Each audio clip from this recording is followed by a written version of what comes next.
S'il vous plaît, je vais vous demander de vous asseoir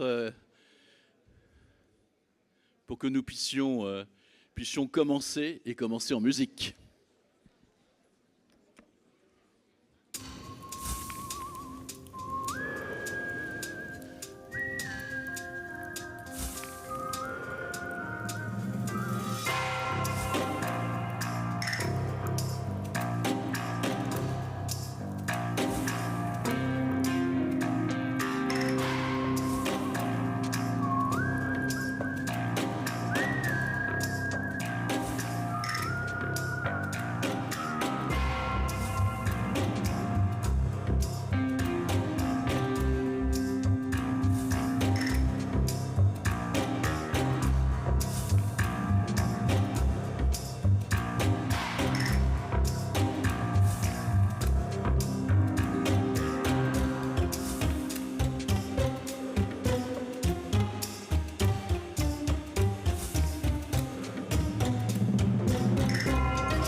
Alors, belle musique pour se réveiller. Il ne manque plus que le cheval, les pistolets, la distribution des cow-boys et des Indiens.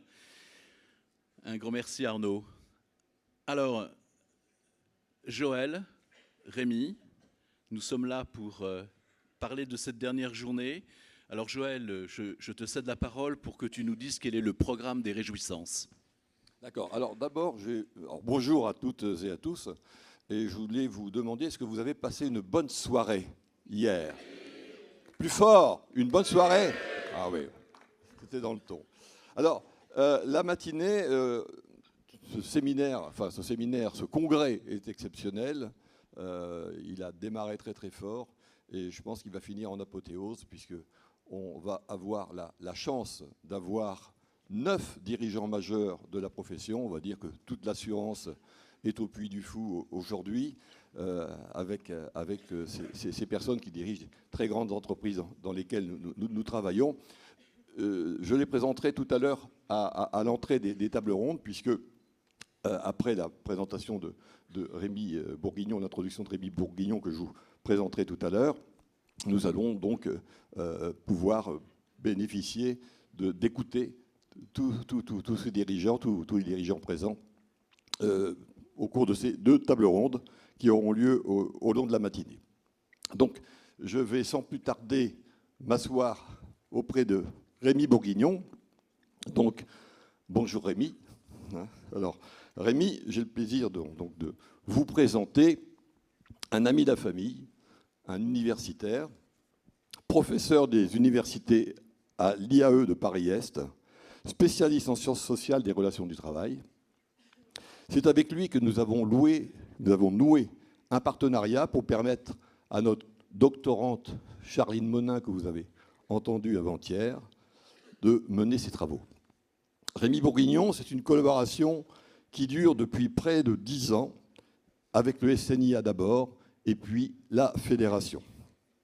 Nous avons toujours considéré à la Fédération qu'il était nécessaire de nous enrichir des réflexions d'intellectuels qui évoluent hors du monde de l'assurance, avec un regard externe et qui prennent du temps pour observer notre société et pour nous observer et nous éclairer.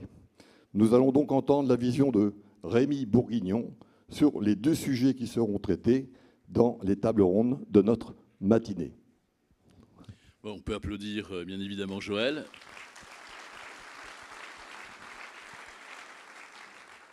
Rémi, comme tu le sais, 2 tables rondes. La première sur les codes, et la question que je te poserai, c'est est-ce que c'est sérieux de faire 1 heure sur les codes? Est-ce que on va arriver à avoir une vision, j'allais dire, extrêmement claire de cette diversité? Et la deuxième question, comme tu le sais, le deuxième débat sera sur le monde de l'assurance aujourd'hui et demain. Est-ce que c'est sérieux que de penser demain, alors qu'on a quand même du mal à faire face aujourd'hui, à fixer des repères dans un monde qui bouge toujours? Voilà, c'est des questions. Tu as 3 heures pour répondre et faire une thèse de doctorat, que tu as déjà faite d'ailleurs, mais que tu peux refaire pour nous, mais en fait, tu as 10 minutes. Eh ben, merci. Merci beaucoup. Merci Joël pour l'introduction. Donc bonjour à toutes et tous. Je remercie également la Fédération pour son invitation pendant ce congrès. C'est toujours un plaisir de retrouver les équipes et c'est toujours très riche pour un universitaire de vivre la vie syndicale de l'intérieur, de passer des moments comme ça. Et j'avais envie de dire, plus que de la vie syndicale, aussi un moment de dialogue social, puisque la présence des dirigeants et les tables rondes de ce matin sont un moment de dialogue social à n'en pas douter.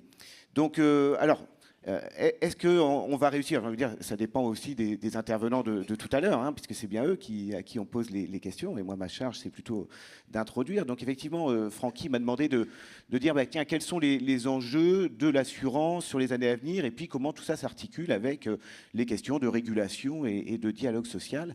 Alors, est-ce que c'est sérieux de poser la question de l'avenir? C'est intéressant, parce que c'est un des paradoxes probablement du dialogue social, c'est qu'on le convoque très souvent. On en fait souvent l'éloge quand on ne sait pas ce qui va se passer, quand on a un peu peur de l'avenir. Donc on a un peu tendance à renvoyer au dialogue social quand on ne sait pas trop où on va. Et or, précisément, le dialogue social est mis en difficulté quand on ne sait pas où on va et quand il y a une très forte incertitude. C'est pour ça qu'il y a cette situation paradoxale où on vante souvent les mérites du dialogue social et en même temps, on fait état, sondage après sondage, d'une forte insatisfaction des travailleurs envers ce dialogue social. C'est parce qu'on est au cœur de ce paradoxe où on aborde justement des sujets dans des contextes d'incertitude. Alors la question du monde de l'assurance. Dans le monde de l'assurance, on a quand même globalement un dialogue social qui fonctionne bien, qui est plutôt fluide, si on compare à d'autres secteurs d'activité. Et il me semble que ça tient à une forme de stabilité, à la fois institutionnelle, une stabilité économique, qui fait que les acteurs du dialogue social, ont l'habitude de travailler ensemble, se connaissent, ont leur routine, et donc ça se passe globalement bien.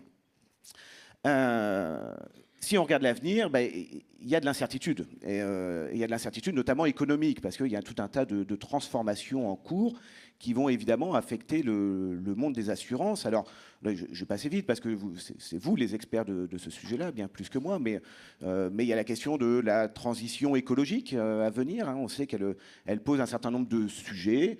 Se pose par exemple, on lit régulièrement là, sur l'assurance automobile, par exemple, assurer des véhicules électriques, c'est plus tout à fait pareil, parce que les coûts de réparation sont bien plus élevés.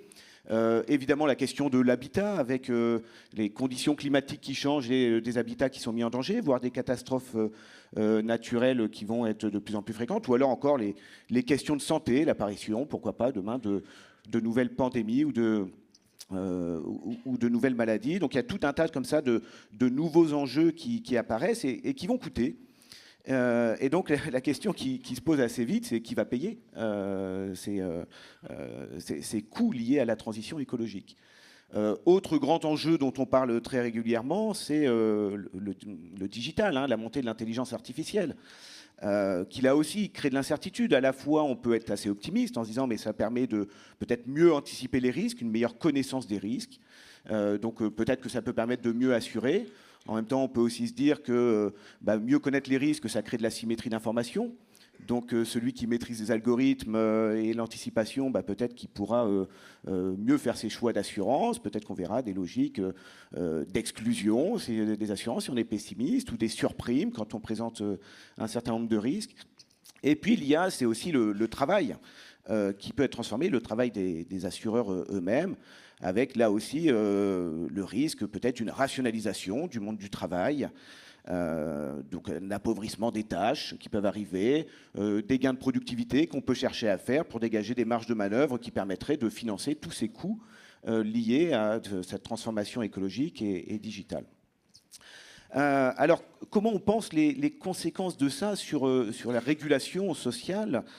Eh bien, on peut faire appel à finalement à une vieille distinction qu'ont proposée deux chercheurs américains dans les années 60, hein, Richard Walton et Robert McKersey, qui ont proposé de regarder les négociations et puis ce qu'on appellerait aujourd'hui le dialogue social plus généralement, sous le fait qu'il y a deux processus qui sont au cœur de ces échanges, qui sont un processus qu'ils appellent intégratif pour une part et distributif pour une autre part. Je ne sais pas si certains qui ont fait de la formation à la négociation ont peut-être déjà croisé ces notions, mais qu'est-ce que ça signifie? Ça signifie que dans le dialogue social, eh bien, il y a une part qui est liée à la distribution, au partage, partage des gains.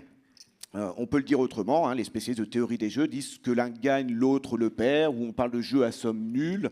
Donc en gros, on est là pour échanger et pour partager. Et ça illustre, c'était bien illustré hier dans le propos d'Éric Ledelay, hein, quand il a parlé des traités, par exemple, et comment on se partage des territoires et les logiques de négociation qui peuvent se mettre en place à ce moment-là. Les processus intégratifs, c'est un peu autre chose. Les processus intégratifs, c'est quand on cherche à trouver des nouvelles manières de faire, de manière à essayer de satisfaire au maximum l'ensemble des parties prenantes à la discussion, à l'échange et à la négociation. On dit qu'on essaie de trouver des solutions gagnant-gagnant, où tout le monde y gagne. Alors ce sont deux processus qui coexistent. Alors on peut trouver, hein, bien sûr, des cas de négociation qui soient essentiellement intégratives ou essentiellement distributives, mais à la limite, elles ne sont pas très intéressantes parce qu'on les connaît bien. Toute la difficulté du dialogue social, c'est que ces deux processus coexistent en permanence. Et ils n'induisent pas les mêmes types de comportements ou de stratégies d'acteurs. Quand on est on regarde le processus distributif, eh bien, on est porté à regarder la question du rapport de force. Comment on construit du rapport de force pour essayer de tirer un maximum de gains de son côté. Alors que quand on est on focalise sur la dimension distributive, eh bien, on va plutôt mettre l'accent sur la coopération.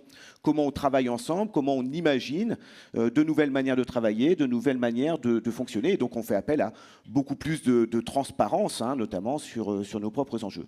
Donc, on voit bien que ça tiraille un peu parce que ce n'est pas les mêmes types de comportements qui sont à l'œuvre. Et donc, suivant qu'on décide de s'engager dans des démarches plus intégratives ou plus distributives, eh bien, ça va produire autre chose.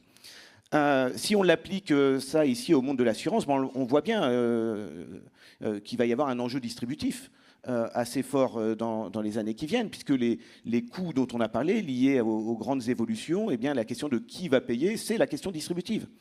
Et donc on pourrait avoir un dialogue social qui vient sur une logique presque de marchandage et de négociation. Et encore une fois, l'intervention d'Éric hier était extrêmement éclairante dessus.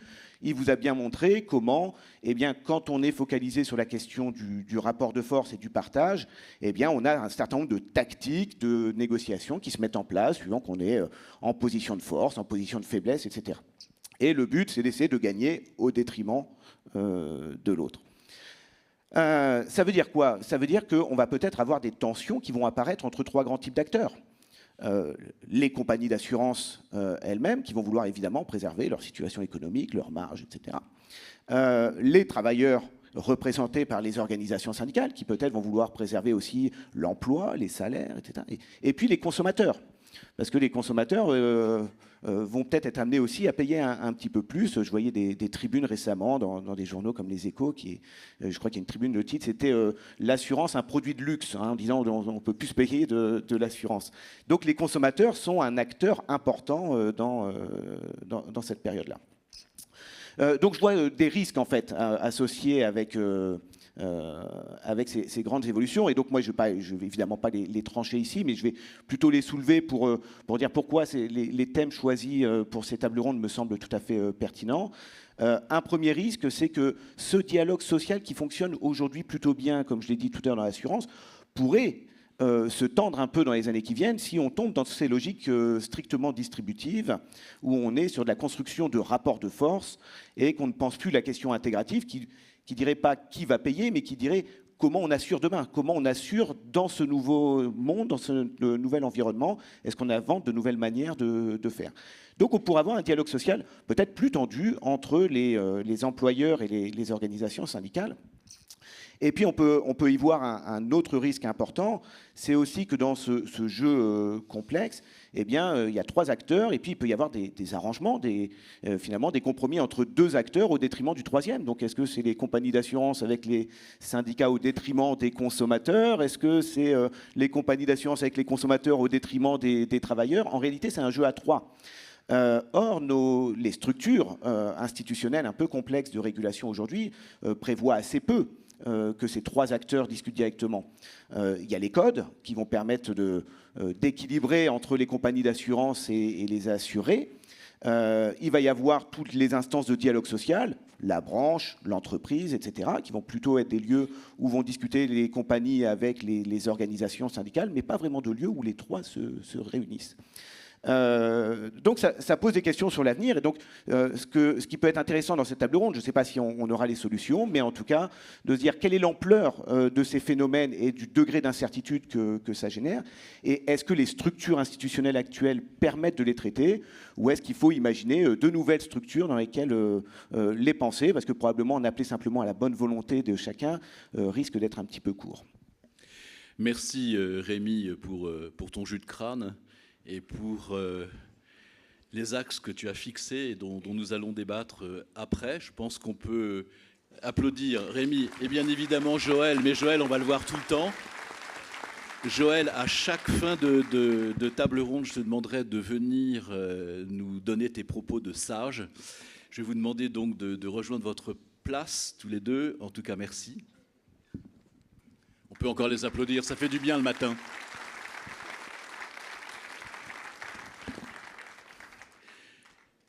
Et entrer donc dans nos tables rondes. La première sur le code des assurances. Je vais demander donc à nos invités. Alors vous pouvez prendre la place que vous voulez tant que vous ne prenez pas la place de votre voisin. C'est une boutade bien sûr. Donc je vais demander à Jean-Laurent Granier de bien vouloir venir s'installer dans le fauteuil de son choix.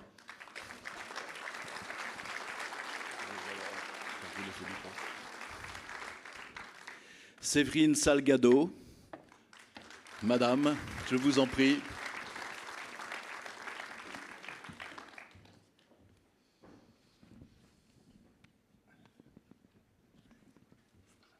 Adrien Couret.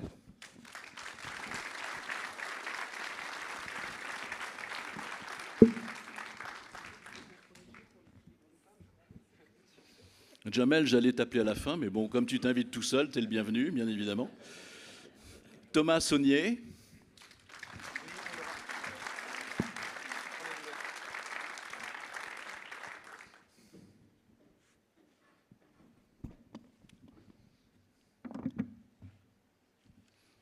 Franck Levallois.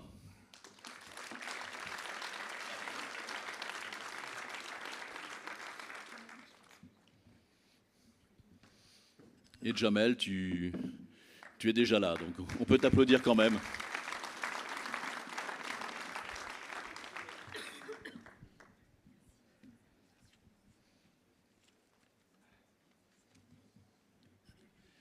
Alors, je vous rappelle l'exercice qui est très compliqué, puisque vous avez à peu près 6 minutes chacun pour parler, vous voyez un peu, donc, je suis persuadé que ces 6 minutes suffisent à nous donner en tout cas l'essentiel de ce que vous voulez dire, et rien n'empêche après un dialogue en dehors de ce cadre même. Alors, vous vous souvenez de la pièce de théâtre La guerre de Troie n'aura pas lieu, c'est de Jean Giraudoux. Et pour parodier le titre et poser le cadre de notre échange, je vous pose la question, est-ce que la guerre des codes, ils sont 3, il y a 3 si on exclut celui de la Sécu, de la Sécurité sociale, est-ce que la guerre des codes, code de la mutualité, code des instituts de prévoyance, code des assurances bien sûr, cette guerre des codes aura-t-elle lieu? Et je vous propose qu'ensemble nous puissions décoder. Alors, première question que je pose à Jean-Laurent directement. là, autour de cette table, un métier commun, des défis communs, des modes de gouvernance différents, des rapprochements, des alliances, vous par exemple avec Clésia. Qu'est-ce que ça veut dire en fait? Est-ce que vous ne risquez pas de perdre votre identité, votre ADN? Quelle logique conduit à de telles ententes? Bonjour à tous. Merci Patrick pour cette question. Merci à mes collègues ici présents. Et heureux d'être d'ailleurs appelé à m'exprimer devant le congrès de la CFE-CGC Assurance, parce que c'est d'abord toujours un plaisir. Ensuite, parce que j'y reconnais beaucoup de visages, et je suis heureux que le dialogue qui se passe en général dans les entreprises, dans la nôtre en particulier, se poursuive ici d'une manière très, très directe et très productive. Alors, pour répondre à votre question, oui, il y a de la diversité, mais la diversité, c'est une vertu, la diversité, c'est un bien. Moi, je suis un militant de la diversité qui dit que lorsqu'il y a des choses qui ne fonctionnent pas toutes de la même façon, le fait de les mettre en commun produit plus de fruits que si on a l'uniformité. D'ailleurs, on dit que l'ennui naquit un jour de l'uniformité. Et donc, le fait que nous soyons dans le monde des assurances, et notamment de la protection sociale, confrontés à cette diversité, est une bonne chose. Pour être très concret, nous, chez Generali France, on est une société à actionnaires, une société du monde privé, mais on est soumis à des règles qui sont celles de l'assurance, effectivement dictées par le Code des assurances. Et dans le monde de la protection sociale, on a fait une alliance avec Clésia, qui est un groupe paritaire, en se disant que justement, on allait pouvoir, avec nos différences, construire quelque chose d'original où nos modes de vision du métier, du marché, du besoin des clients allaient pouvoir se compléter, puisque nous partions d'origines différentes. Alors, est-ce que ça veut dire qu'on risque de perdre son ADN? Ben, pas du tout, puisqu'il y a un respect qui est au départ, et je crois que si les choses fonctionnent bien, c'est précisément parce qu'il y a une prise de conscience au départ qu'il y a une différence valable et valorisante, et que le fait de combiner les ADN, de combiner des modes de gouvernance, des lectures du marché, l'approche de la protection sociale en tant que telle, constitue un plus, et que lorsque nous nous adressons à des clients, à des entreprises qui cherchent à muscler leur dispositif de protection sociale, eh bien nous sommes complémentaires et en capacité de répondre mieux et plus largement à tous les défis qui se posent. Parce que les défis, finalement, sont les mêmes. Et même si nous avons des gouvernances, des histoires, des ADN différents, on a les mêmes défis. Les défis, c'est de répondre aux besoins de la population, d'avoir des couvertures, des garanties, de se voir rembourser de ses frais médicaux, et de le faire dans une logique à la fois sociale, sociétale et économique qui puisse tenir dans la durée. Et on voit bien qu'aujourd'hui, les défis sont extrêmement nombreux. D'abord parce qu'à côté des chocs technologiques et environnementaux dont on parlait tout à l'heure dans le propos de Rémi Bourguignon, il y a aussi un choc démographique qui fait que la population vieillissant, allant vers la retraite, ayant des besoins plus importants du point de vue de sa santé et avec des technologies qui sont plus coûteuses, il faut arriver à assurer un niveau de protection sociale à tout le monde. Ayant dit ça, je voudrais insister sur deux dimensions. La première, c'est qu'en tant qu'assureur, en tant qu'institution de prévoyance ou mutuelle, ce qu'il nous revient dans le monde de la santé, c'est de compléter l'assurance maladie obligatoire. Nous sommes des complémentaires. Et ceci nous permet de mieux protéger les salariés, les indépendants et les entreprises. Mais pour le faire, il faut être capable de bien faire notre métier. Et juste, histoire d'être concret, je terminerai là mon petit propos. Pour bien faire notre métier, il faut qu'on soit capable d'avoir des règles qui évoluent avec le temps. On a parlé, et ce ne sera pas une surprise pour vous de m'entendre dire ça, du contrat responsable. Le contrat responsable est aujourd'hui quelque chose qui ressemble à un carcan et qui dicte de manière très, très complexe les garanties qu'il faut mettre dans les contrats, ce qui pose des problèmes à certaines couches de population, notamment par exemple les retraités. Et donc ce genre de choses doit évoluer parce que pour bien faire notre métier avec nos origines différentes, il faut que l'on ait moins de contraintes de ce type. Deuxième exemple, nous sommes des assureurs complémentaires. On nous demande beaucoup, mais on nous demande beaucoup sans avoir conscience de la réalité économique. Et je finis pour citer ce défi commun parce que ça me frappe. Si on passe d'une consultation de généraliste de 25 € à une consultation à 30 € en disant là vous remboursiez auparavant 30%, vous allez rembourser à 40%, pour nous, assureurs complémentaires, la facture de cette consultation a augmenté de 60%. Mais en même temps, ceux qui nous demandent ça disent qu'il n'y aurait pas du tout de logique à voir augmenter le prix, le tarif, la cotisation que l'on paye pour l'assurance santé. Alors voilà un vrai défi, il y a un défi de pédagogie, il y a un défi de complémentarité, il y a un défi de répondre aux besoins et aux exigences de la société. Et le fait d'avoir des structures qui savent manier le dialogue social, comme c'est le cas dans les institutions de prévoyance, et je vois bien ça chez mes amis de Clésia, je pense que c'est une force pour affronter en commun ces défis.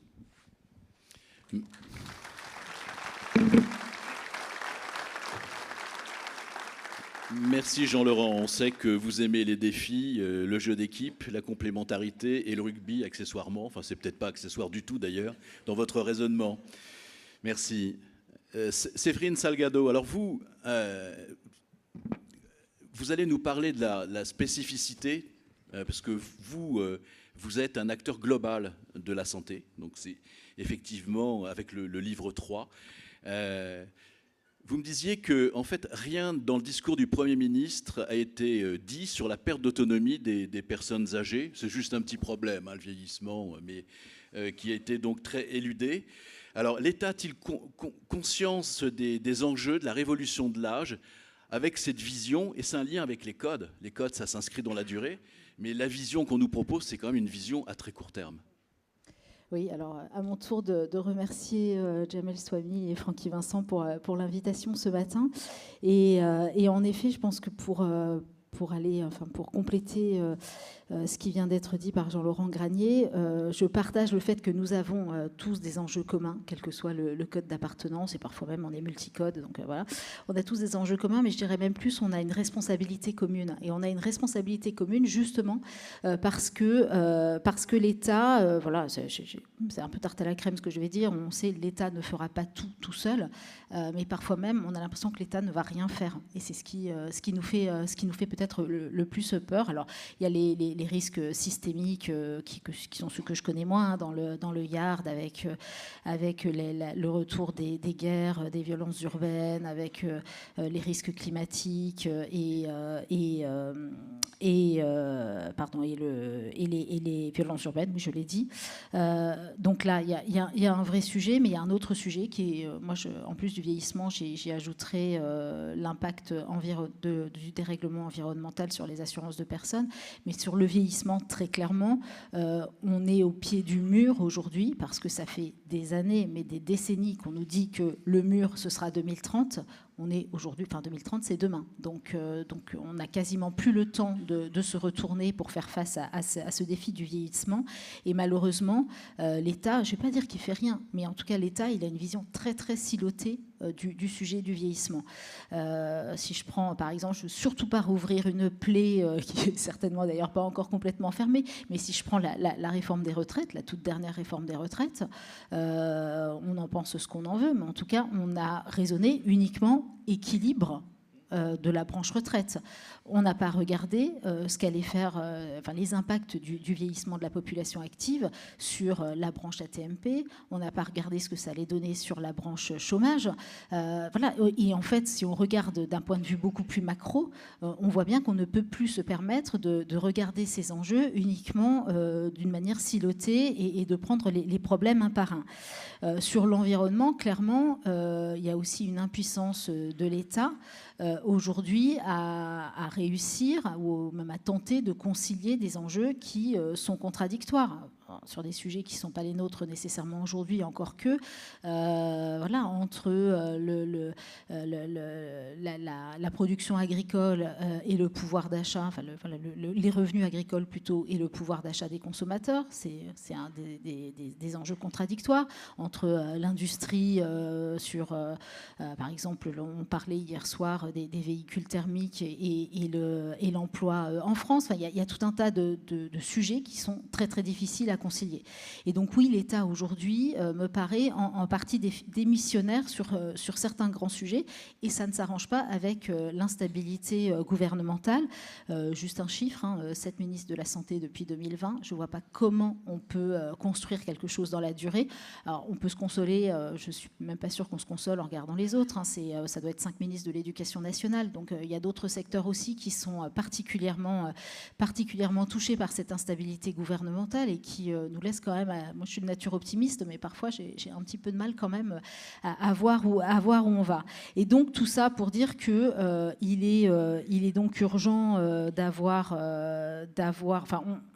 j'ai l'impression parfois que les entreprises, d'une manière générale, mais les assureurs en particulier, restent un pôle de stabilité dans cet environnement, parfois le seul pôle de stabilité, et c'est quand même un comble, quand je pense à mes vieux cours de droit administratif, la continuité du service public, c'est un principe fondamental de notre République, et donc on va avoir des budgets de la sécurité sociale qui sont complètement politiquement désossés, il n'y a plus de colonne vertébrale, on n'a aucune vision pluriannuelle, et pourtant sur les secteurs de la santé ou de la prévoyance, s'il y a bien un sujet où on devrait avoir une vision pluriannuelle, c'est bien cela, ne serait-ce que parce que c'est très très sensible à des sujets d'ordre démographique. Et la démographie, ça se prévoit à peu près. C'est encore une science qui est pas si, qui est assez simple à prévoir. Et puis on a besoin d'investissements, des investissements en ressources humaines, mais aussi des investissements en dur, en immobilier ou en investissement dans des structures numériques. Et donc, d'où la nécessité de coalitions d'acteurs. Alors, ces coalitions d'acteurs, elles peuvent prendre plusieurs formes. On le voit, ça peut être entre acteurs assurantiels de différents codes. Ça peut même aller au-delà. Et je donnerai deux exemples, les deux derniers exemples en date. Le contrat responsable. On est tous convaincus en interfamille qu'il faut faire évoluer le contrat responsable qui est devenu trop inflationniste. Alors, il serait vraiment un comble que le contrat responsable devienne un luxe, comme ça a été dit tout à l'heure par Rémi Bourguignon pour l'assurance. Le contrat responsable, à la base, l'idée, c'était quand même de donner à chacun l'accès à des soins essentiels et à des niveaux de tarifs qui soient abordables. Donc voilà, donc on s'entend, les trois fédérations, on s'entend pas sur tout, clairement. Et c'est là où on conserve nos spécificités, mais on s'entend sur un socle principiel, ça c'est clair. Et ensuite, à chacun de pousser les idées là où il veut aller, où chacun veut aller le plus loin. Et puis, autre exemple en date, une lettre ouverte qui a été signée par 14 grands acteurs du monde de la santé, qui a été adressée à Geneviève Darrieussecq, ministre de la Santé et de l'Accès aux soins, il y a 15 jours. Lettre ouverte dans laquelle les professionnels de santé libéraux, au travers de l'UNPS, les 5 ou 6 grandes fédérations hospitalières, France Asso Santé, donc les représentants des usagers du système de santé, l'industrie du médicament et 2 fédérations d'organismes complémentaires, France Assureurs et la Mutualité française, ont appelé la ministre à avoir une vision pluriannuelle du système de santé. C'est sans précédent, 14 grands acteurs, y compris avec l'industrie du médicament. Je vous garantis que ça n'a pas été simple pour faire signer tout le monde, mais ça nous paraissait très important de donner un signal à la ministre à son arrivée pour lui montrer qu'on faisait bloc tous ensemble sur un sujet. Même, j'ai envie de dire, on lui offrait sur un plateau quand même une mesure assez consensuelle à l'amorce du PLFSS. Et pour autant, et je terminerai là parce que je crois que j'ai déjà un peu dépassé, mais dans une coalition d'acteurs, on garde tous ces spécificités, c'est ce que je disais, et les spécificités mutualistes, eh bien, elles ne se diluent pas dans ces coalitions d'acteurs, bien au contraire. On continue, nous, à préserver ce modèle mutualiste avec nos caractéristiques propres. Je pense par exemple à cette double gouvernance que nous avons en mutualité avec 2 dirigeants effectifs, président et directeur général, qui est très importante pour porter 2 visions différentes et ensemble. Et puis oui, cette fameuse enfin, on dit toujours qu'on a un acteur global de la santé parce qu'on a une vision globale, nous sommes offreurs de soins, mais j'irai même plus loin. Je pense qu'aujourd'hui, les valeurs qui anime le modèle mutualiste, hein, ce mode d'entreprendre, cette gouvernance démocratique, me semble indiquer qu'on est quand même bien armé aussi pour faire face à tous ces enjeux qui ont été présentés juste avant, et en particulier la lutte contre la financiarisation, pardon pour ce terme, du système de santé, on l'a vu, et du système de cohésion sociale. On l'a vu encore il n'y a pas si longtemps que ça avec le deuxième livre de Victor Castanet sur les ogres, sur les crèches. Et je pense qu'il va falloir à un moment qu'on bascule et que la boussole ne soit pas uniquement le prix lorsqu'on est un acheteur public. Voilà. Merci Séverine.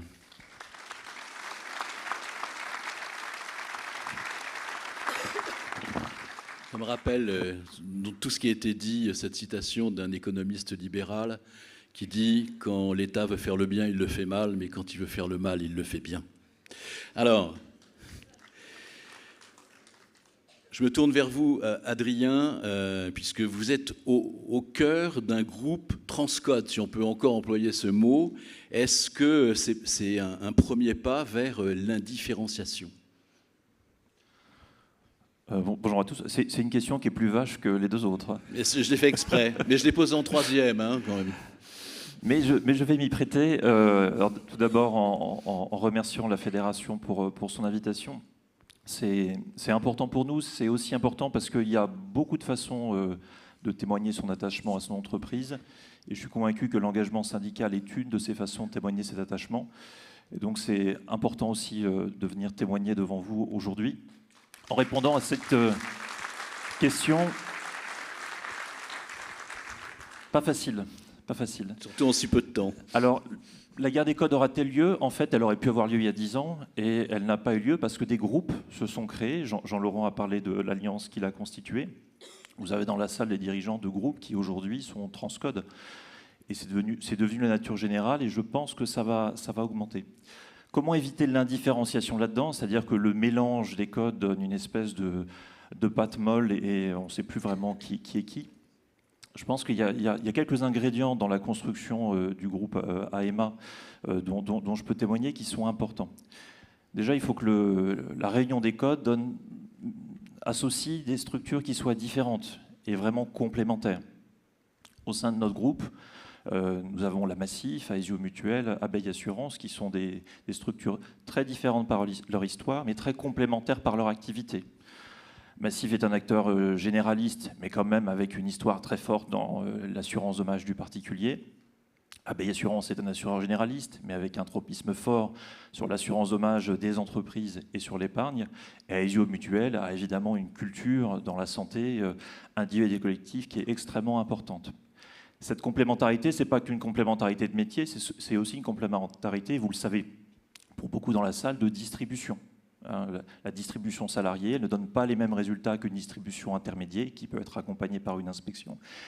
Et finalement, ça aboutit à une situation où 3 ans après la création du groupe, il m'arrive quelque chose que je n'imaginais pas il y a 3 ans, c'est que je n'ai pas été embêté une seule fois par des commerciaux, par des salariés des réseaux de distribution, venant me dire « mais j'ai mon copain du groupe qui m'a piqué des affaires ».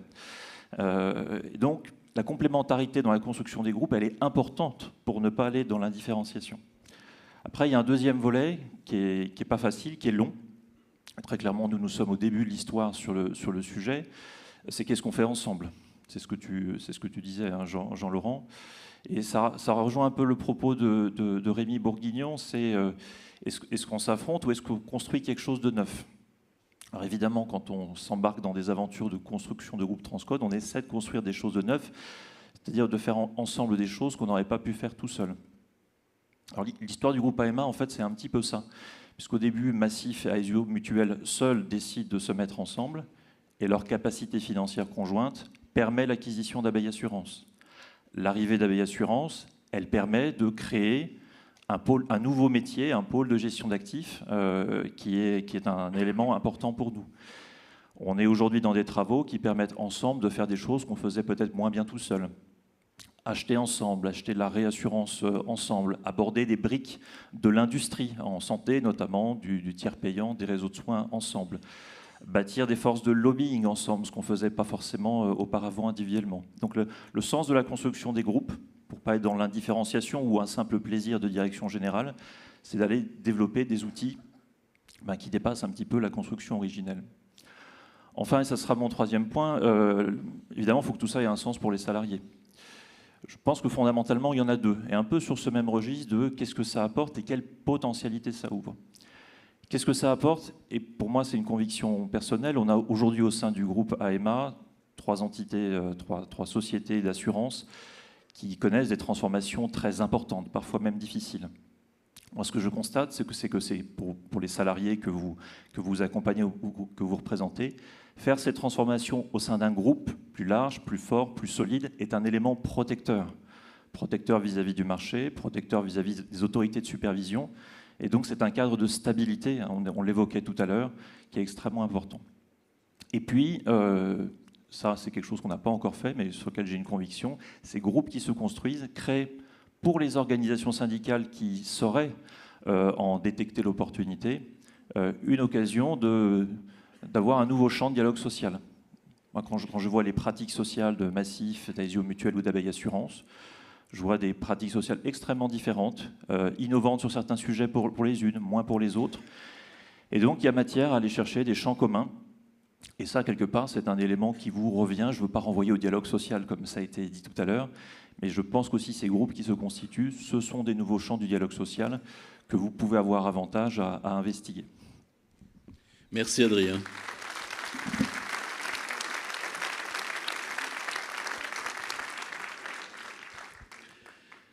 Thomas Saunier, quand je prononce le mot solidarité pour parler d'assurance, vous sortez votre revolver, mais tuez déjà une fois. Vous dites mutualisation, ce qui n'est pas la même chose. Qu'est-ce qu'on mutualise vraiment avec les assureurs classiques, les mutuelles? Est-ce que vous avez le sentiment d'exercer le même métier? Alors, comme mes camarades, merci pour l'invitation. Bon, ceux qui connaissent Malakoff Humanis savent qu'on est très attaché au dialogue social. Et en plus, en termes de caractéristiques supplémentaires, on a chez Malakoff Humanis, vous le savez peut-être, une gouvernance paritaire. Donc finalement, le dialogue, il se fait dans à peu près toutes les directions. Alors, Malakoff Humanis, on a des institutions de prévoyance, on a des mutuelles 45, on a des sociétés d'assurance mutuelle et on a des compagnies d'assurance. Voilà, donc on a tout le patchwork et on relève effectivement des 3 codes. Dans une activité, lorsqu'on a les mêmes types de réseaux, lorsqu'on a les mêmes clients et lorsqu'on a les mêmes activités, on n'est pas loin de faire à peu près le même métier. Et c'est effectivement le cas, on fait le même métier en ce qui concerne les institutions de prévoyance, les mutuelles 45 ou les entités relevant du Code de l'assurance et de France Assureur. On fait le même métier. Voilà. Et ce métier, si on parle des 3 codes, c'est de la protection sociale, santé et prévoyance. C'est là où on a des zones en commun. Et effectivement, en termes de protection sociale, dans notre pays, on a 2 socles, le socle de solidarité et le socle de mutualisation. Et moi, j'insiste systématiquement pour séparer ces 2 socles. Nous ne faisons pas de la solidarité, on fait de la mutualisation. Les mutuelles s'appellent des mutuelles, c'est pas par hasard. Et en ce qui concerne les institutions de prévoyance et les structures relevant de FA, c'est la même chose.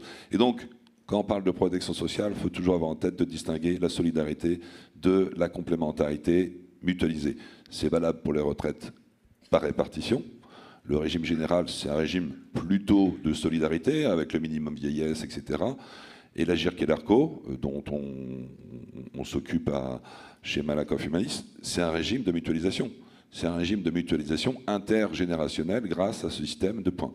C'est la même chose en santé, un régime de solidarité avec la Sécu. Et nous, complémentaires, on est de la mutualisation. Donc c'est vraiment important de faire la différence entre les deux. Autre élément de contexte, on est des activités très régulées, alors bien sûr en prévoyance et encore plus en santé, donc le dialogue et le rapport que l'on a avec l'administration est particulièrement important, parce qu'on parle de dialogue à l'occasion de cette intervention. Et puis, ce qu'on aime aussi rappeler très régulièrement, c'est qu'en santé, c'est quand même une activité qui est plutôt déficitaire. Voilà, sur un plan technique, on est plutôt déficitaire. Donc, poser ces éléments de contexte,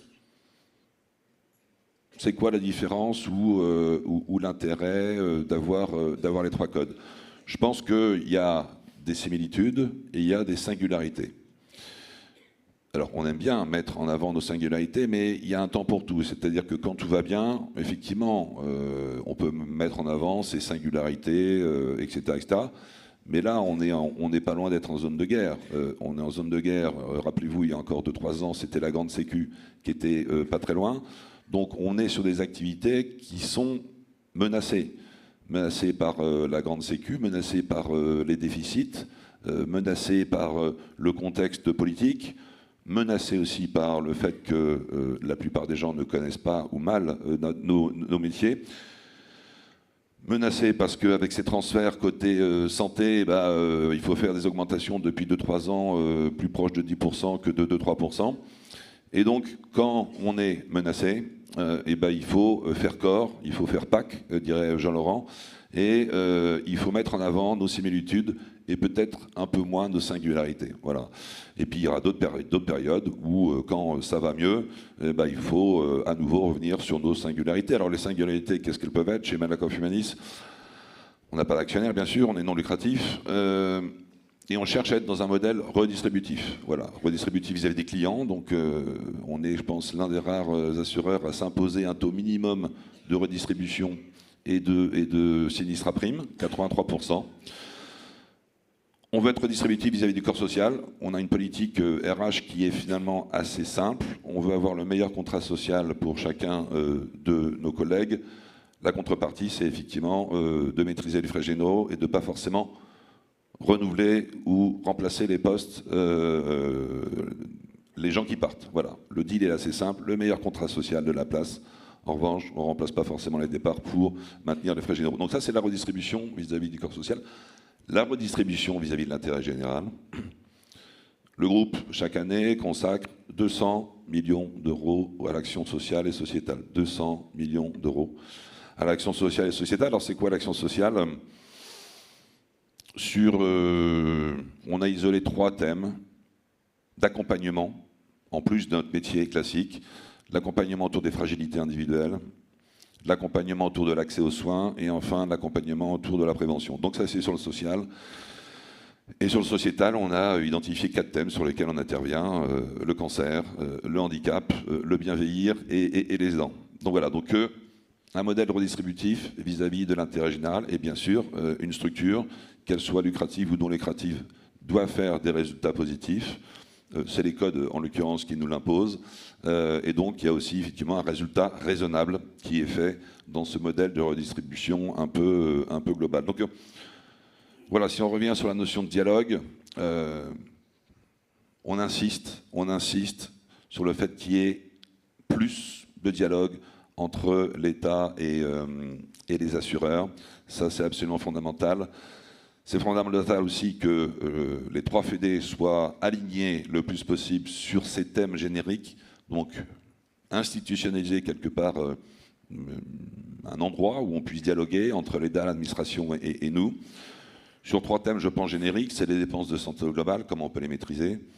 Premier thème générique. Deuxième thème générique, la prévention. Et 3e thème générique, le cadre contractuel dans lequel on évolue, c'est-à-dire le contrat responsable. Donc beaucoup de dialogue est nécessaire dans ce sujet-là. Je pense que beaucoup de dialogue, et il existe, est nécessaire entre les 3 fédérations. Et puis bien sûr, au sein de nos structures, beaucoup de dialogue avec la gouvernance politique, qui est majoritairement paritaire chez Malakoff Humanis. Et puis bien sûr, au sein de l'entreprise, beaucoup de dialogue dans le cadre du dialogue social. Merci Thomas.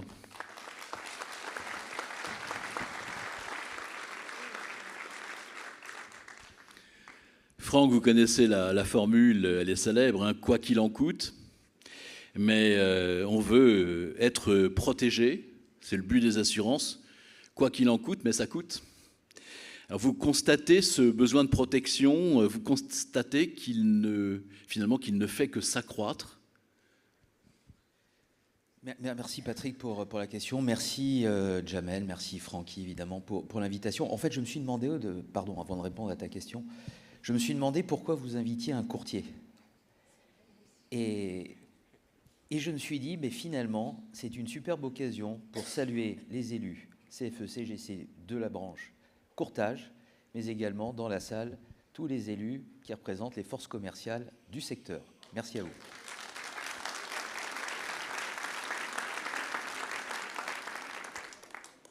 Et de parler aussi des clients, des assurés.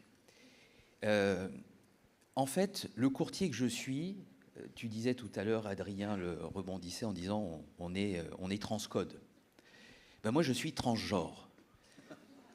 Je vois que ça vous fait rire, mais je suis transgenre parce que le courtier, il travaille avec tout le monde. Il ne se soucie pas du code. En fait, ce qui le soucie, moi, ce qui m'importe au quotidien, c'est bien le besoin de mes assurés, le besoin de mes clients. Et c'est ça ma boussole. La diversité, c'est une richesse.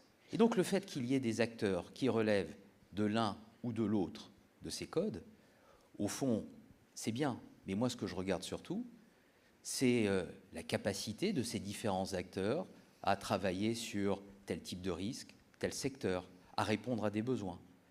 C'est là qu'est la vraie réponse, au fond.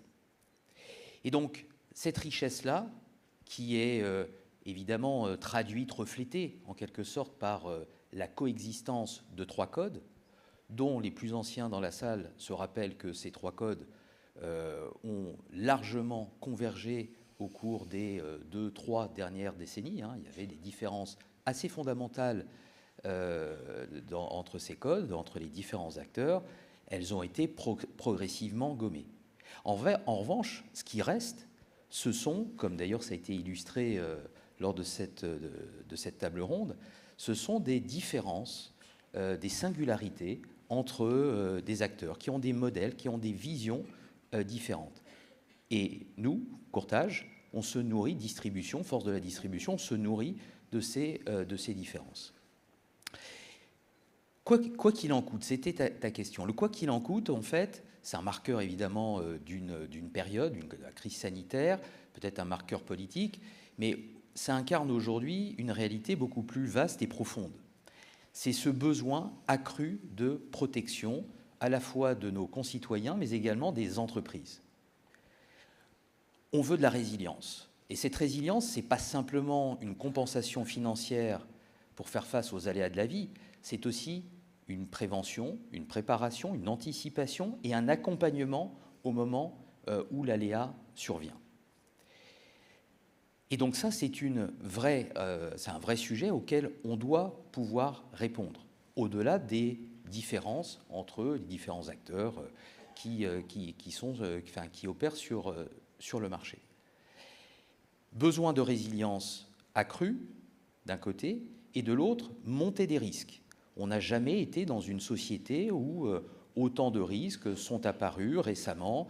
Alors on a cité la transition démographique, enfin bref, le vieillissement de la population. On a cité également la transition, le dérèglement climatique, la transition écologique. On pourrait citer les risques géopolitiques. Bref, on est dans un monde où les risques sont de plus en plus importants, de plus en plus tangibles, émergent de nouveaux risques, et en même temps, on refuse de subir les conséquences, notre société collectivement, et puis chacun d'entre nous dans cette salle, nous refusons de subir les conséquences à titre individuel de ces risques. Donc il y a un renforcement de ce besoin de résilience. Pour faire face à cela, et c'est le quoi qu'il en coûte finalement, eh bien il nous faut, nous, acteurs de cet écosystème, c'est pouvoir répondre de manière précise, j'allais dire de manière individualisée, aux besoins qui nous sont exprimés. Besoin de couverture, et en même temps, on doit faire attention collectivement à ce qu'est le principe même de l'assurance, c'est-à-dire la mutualisation. Le fait que nous partagions des risques ensemble et que avec les cotisations des plus heureux, eh bien, on puisse indemniser les plus malchanceux. Et ça, c'est le principe de base. Et vous voyez bien que c'est un équilibre subtil à trouver entre à la fois ce besoin d'individualisation pour répondre à des besoins très précis et en même temps une logique de standardisation qui est un peu, enfin, qui est celle de notre société, c'est-à-dire où on va vouloir que tout le monde soit couvert, bien couvert. C'est d'ailleurs un peu ce qui se passe avec cette confrontation entre individualisation et standardisation. C'est exactement le débat qui est au cœur de ce qu'est le contrat responsable aujourd'hui, où on veut couvrir le plus possible, sauf qu'en faisant cela, eh bien, on commence à exclure du champ de la couverture, donc c'est un effet complètement absurde et kafkaïen, on exclut du champ de la couverture ou de la protection sociale eh bien, un certain nombre de nos concitoyens qui n'ont pas forcément les moyens de payer les cotisations du contrat responsable. Voilà, donc il faut savoir prendre un peu de recul et trouver ce bon équilibre entre standardisation et individualisation. Et là, je pense, dans les quelques secondes qui me restent, c'est de vous dire que le courtier joue un rôle évidemment important, mais évidemment, j'encapsule toutes les forces commerciales dans mon propos, joue un rôle important pour trouver ce bon équilibre, à la fois répondre à ce besoin d'individualisation, c'est répondre aux besoins de résilience accrue, et en même temps, eh bien, faire avec le champ de contraintes dans lequel l'ensemble des acteurs assurantiels évoluent. Mais voyez-vous, l'assurance, elle ne se résume pas à un besoin de couverture financière ou d'indemnisation, c'est avant tout une relation de confiance qui se construit en connaissant eh bien, ses assurés, ses clients, en étant proche d'eux.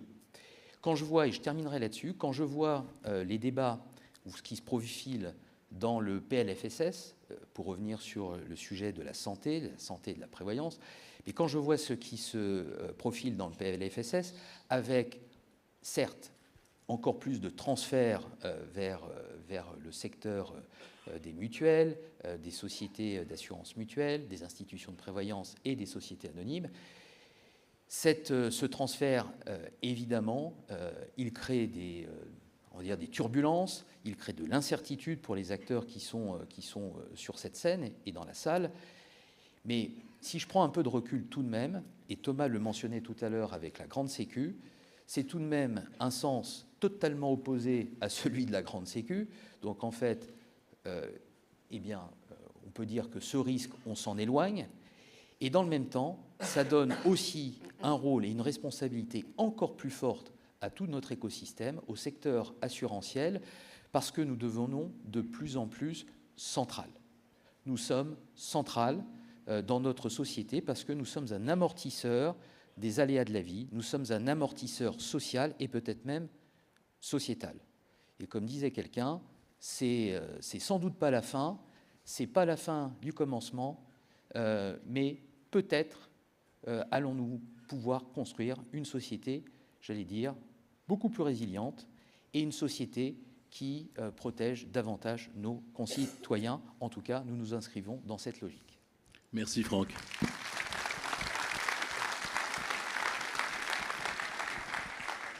Jamel, en quelques mots, comment décode la fédération ? Bonjour tout le monde. Alors, d'abord, je vais commencer par remercier nos intervenants à cette table ronde et à celle qui va suivre pour avoir fait le voyage jusqu'ici et partager dans une contrainte de temps assez forte des convictions que je perçois très fortes. Alors, à la préparation de cette table ronde, on s'était dit est-ce que je passe le premier ou le dernier, et j'ai fait l'erreur de dire je passe le dernier parce que je ne vois pas très bien ce que je vais pouvoir dire. Ça a été ratissé dans tous les sens. Cela a fait monter le niveau d'exigence. Alors, les codes, ce qu'il faut comprendre dans les codes, c'est qu'ils sont porteurs, donc il y en a trois, hein, assurance, sécurité sociale et mutualité, c'est qu'ils sont porteurs d'une histoire, ils sont porteurs d'un héritage, voire de mission. Si le code des assurances est nativement technique, celui de la sécurité sociale, donc qui régit l'activité des institutions de prévoyance, est très orienté sur l'entreprise. Et celui de la mutualité, il est quasiment un projet de société. Donc, pour ceux qui seraient tentés de dire, tiens, ben, si on n'en faisait qu'un, Il y en a qui ont essayé. Non, il n'y en a pas qui ont essayé. Voilà, ils n'ont pas eu de problème, mais je reviendrai dessus tout à l'heure. Alors, les codes sont vivants. Hein. Ils ne sont pas figés depuis 50 ans. D'ailleurs, depuis 2016 et l'entrée en vigueur de Solvabilité 2, ils ont beaucoup convergé sur des dimensions de type exigence de fonds propres, de type gestion des risques, de type reporting. On est là quasi au mot le mot la même chose. Bon. Maintenant, est-ce qu'il faut aller plus loin? Alors, pourquoi pas? J'entends cette petite musique, mais faisons simple. Voilà, ça sera mieux s'il n'y a qu'un code, puis comme ça, ça sera plus facile pour le marché, pour la compréhension de ce qu'est l'assurance pour le grand public. Alors, vous savez tous combien il y a d'os dans le corps humain. Dos, pas H2O, hein, dos, les os. Vous savez tous. François? 206. Hein. Alors, faisons simple. On va en enlever 6. Comme ça, 200, c'est un chiffre rond, tout le monde s'en souviendra. Bon, vous me direz les 6 qu'on enlève. Hein. Bon, c'est parfois, hein, la nature elle-même hein, montre que on n'est pas forcément sur des chiffres ronds et un code tout seul. Ça ne le fera peut-être pas. Alors, notre conviction à la Fédération CFE-CGC de l'assurance, c'est que la question majeure, c'est celle de l'utilité de la profession. Je vais même aller plus loin, celle de la démonstration de l'utilité de ce que nous faisons. Qu'est-ce que c'est un assureur? Qu'est-ce que c'est? En fait, c'est 4 choses.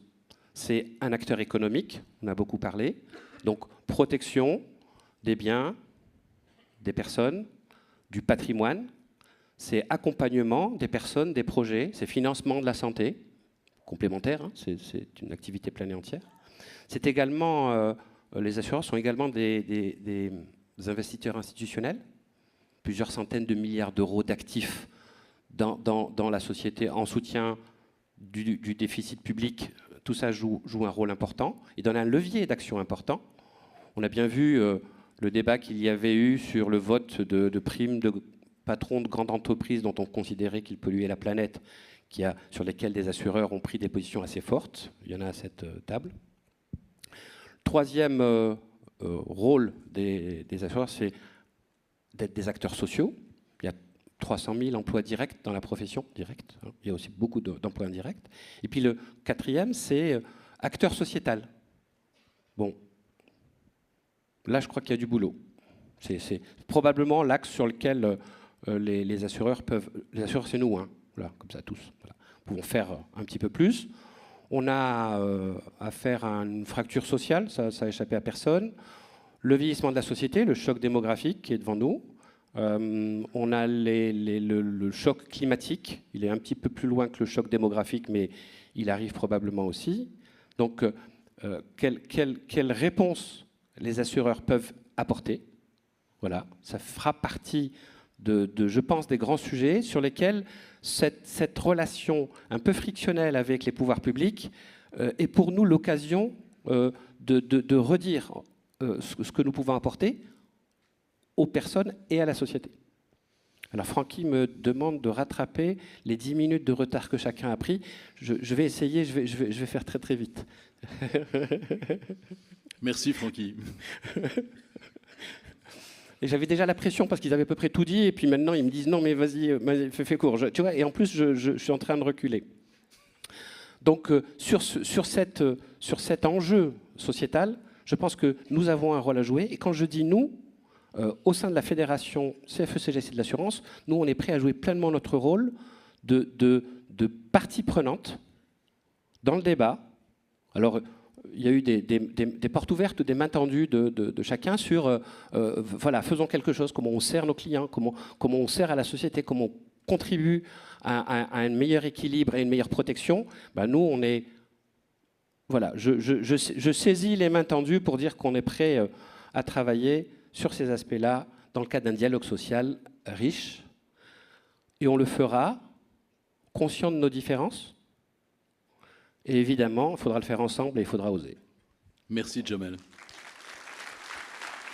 Alors,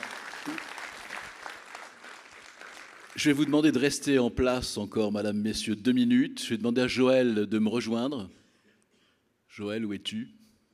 Voilà. Comme tu as le rôle du sage et qu'un sage, ça s'exprime en très peu de mots, pour dire des choses essentielles, à toi revient justement le rôle de nous dire en quelques mots ce que tu penses de cette table ronde. On prolongera le débat après, mais je vous demanderai de rester encore assis. Je t'en prie. Oui, ben cette table ronde met en avant surtout ce qui a failli se passer avec un sujet majeur pour nous, qui est le sujet de la grande sécu. Et alors il faut savoir quand même, en son temps, dans l'excellent livre « Profession inspecteur d'assurance », qui date de 1998, on avait déjà un chapitre sur les différences de traitement fiscal des 3 codes. Donc on avait déjà travaillé un peu sur ce sujet-là. Bon, on sait que les choses ont pas mal changé, puisque maintenant il y a beaucoup de similitudes de traitement. Alors, ces 3 codes auraient pu être sérieusement bousculés par l'instauration de la grande sécu. Thomas Saunier le rappelait tout à l'heure, une grande sécu imposée par le politique en imposant un Big Bang pour ces 3 codes. Alors, cette simplification aurait été porteuse d'impacts mortifères pour tout le monde, on le sait. La volonté induite étant la mainmise sur la gestion de l'État et toute décision ultérieure sur notre avenir pour la santé. Alors c'est le résultat d'une politique anti-partenaires sociaux. Au passage, c'est un petit peu le même sujet pour les retraites complémentaires sur lesquelles l'État a voulu mettre main basse en commençant par vouloir siphonner les réserves et peut-être ensuite aller beaucoup plus loin qu'un régime unique à leurs mains. Alors, sur la grande sécu, on peut imaginer la casse des emplois dans toutes les sociétés, des mutuelles d'assurance et à la mutualité française. Et la conséquence pour les codes, certainement, à terme, un seul. Alors, notre avis est que cette diversité des codes, c'est une richesse, Franck Levallois le disait, une force, comme vient de le dire Jean-Laurent Granier, qui permet une concurrence saine entre les différents acteurs.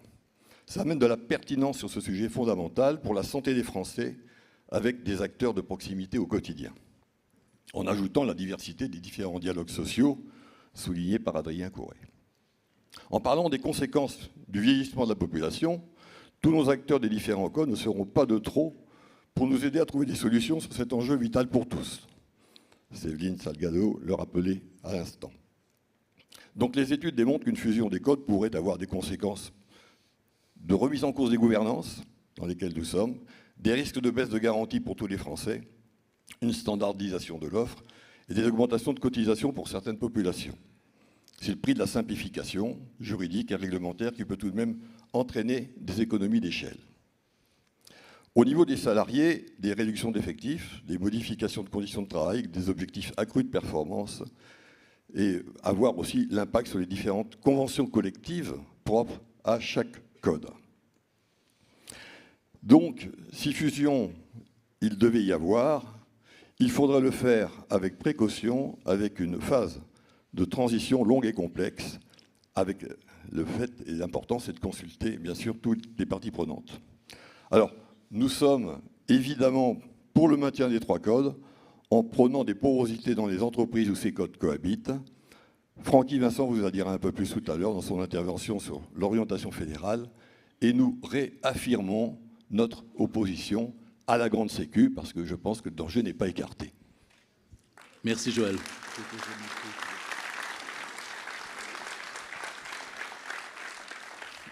Restez encore assis quelques instants. J'ai un petit mot pour les 2 ignares qui sont... Leurs noms ne sont pas donnés dans la salle. On me dit de rappeler que Jean-Laurent Granier, c'est Generali, c'est évident pour tout le monde, sauf pour 2 ignares. Donc voilà. Et ça me permet de vous remercier en même temps. Séverine Salgado pour la Mutualité française, Adrien Couret pour AEMA, Thomas Saunier pour Malakoff Humanis, Franck Levallois pour AON. Voilà, donc c'est fait. Je pense qu'on peut les applaudir vraiment chaleureusement. Et je vous demanderai de regagner vos places. Encore merci.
Deuxième table ronde, le monde de l'assurance aujourd'hui et demain. Je vais demander à Marianne Monchamp de bien vouloir nous rejoindre.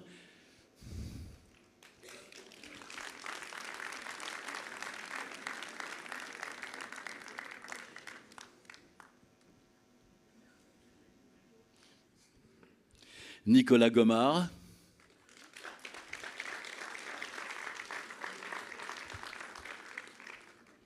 Pascal Thébé.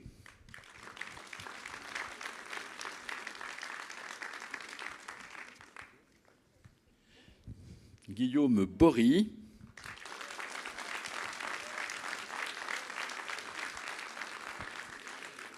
Et bien sûr Francky, si tu veux bien te joindre à nous.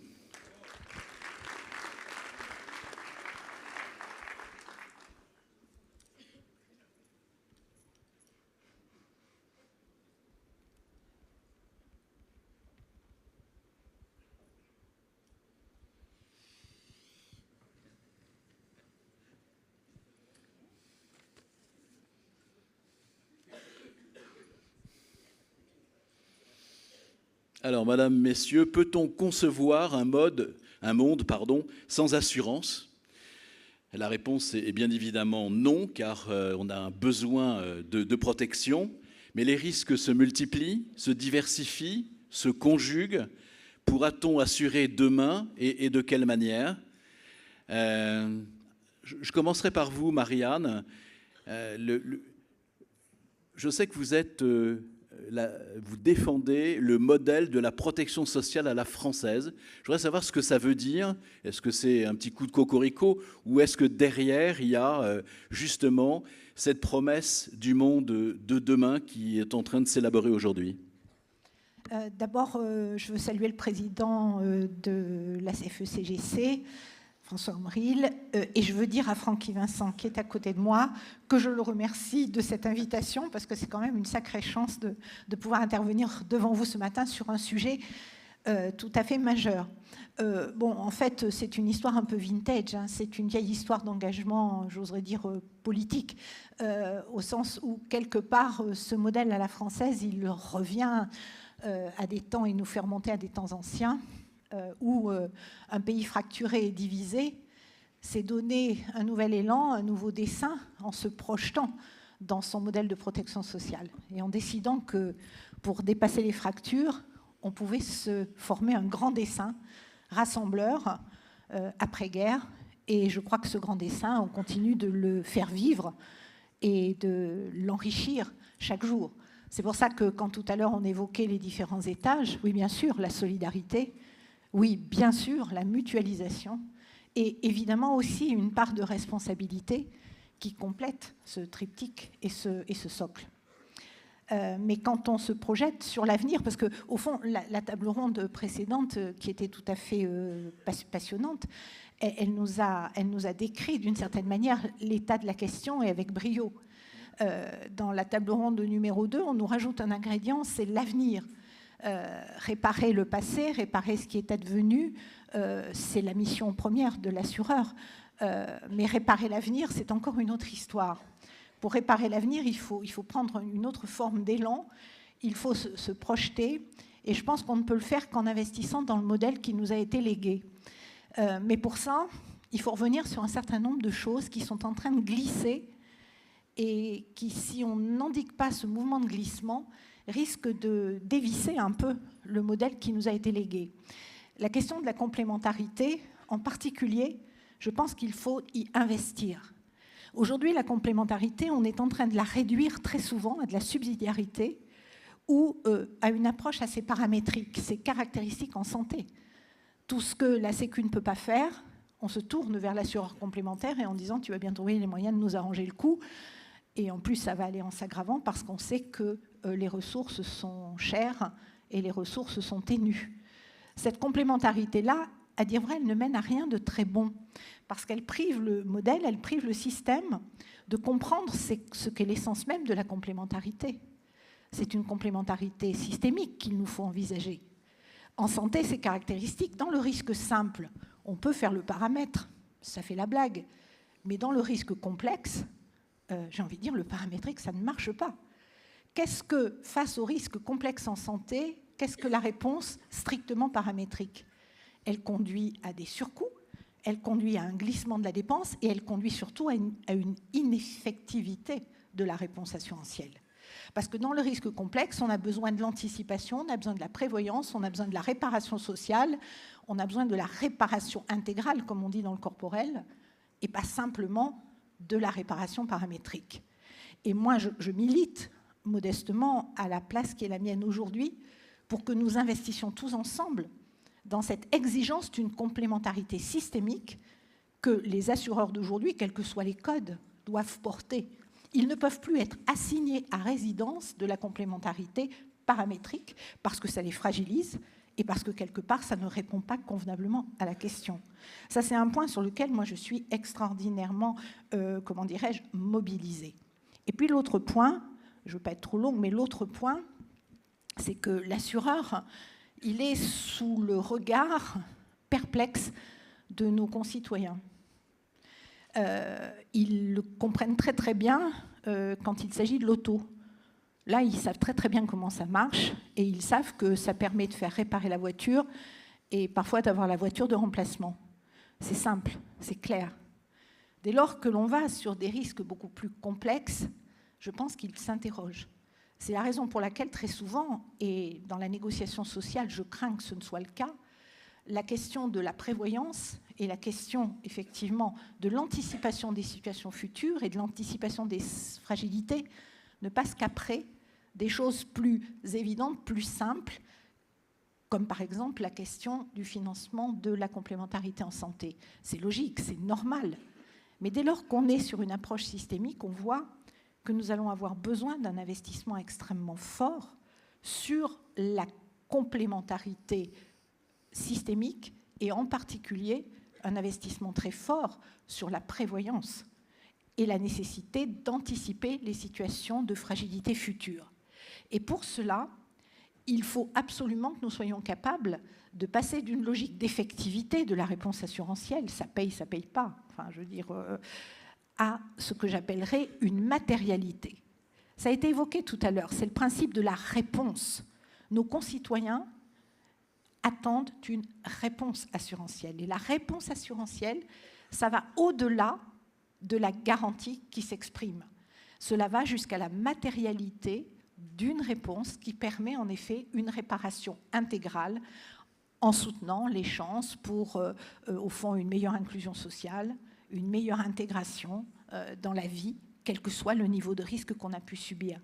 Et au fond, c'est ça, à mon sens, le point de bascule qu'il faut que nous soyons capables d'opérer. Le décideur public, aujourd'hui, il est affublé de référentiels qui sont datés. Moi, je le vois dans le champ du vieillissement, qui est peut-être un domaine que je connais moins mal que les autres. Le référentiel du décideur public, il n'est pas à jour, il n'est pas au point. Et il nous amène, au fond, à une orientation de la réponse en solidarité qui n'est pas la bonne, qui n'est pas juste. Aujourd'hui, nos concitoyens veulent vieillir chez eux. Vieillir chez soi, ça n'est pas du tout comme faire face à un modèle de type industriel qui est celui de l'EHPAD. On a tout dit sur l'EHPAD, on est en train de commencer à parler de la crèche sur le même système. Et donc, cette idée-là, ce point de bascule vers effectivement la capacité à produire une réponse qui soit une réponse fournie par des référentiels qualifiés, eh bien, je pense que c'est vous tous, mesdames et messieurs, qui êtes capables de le construire par le dialogue social, par la connaissance de l'entreprise, de la branche, par la connaissance de la situation de la personne, du salarié, qui effectivement doit alimenter ce référentiel et percuter le référentiel daté, parfois à côté de la plaque du décideur public, qui envoie vers une dépense publique dont on peut se poser la question de l'efficacité et de la pertinence dans de très nombreux cas. Merci Marianne.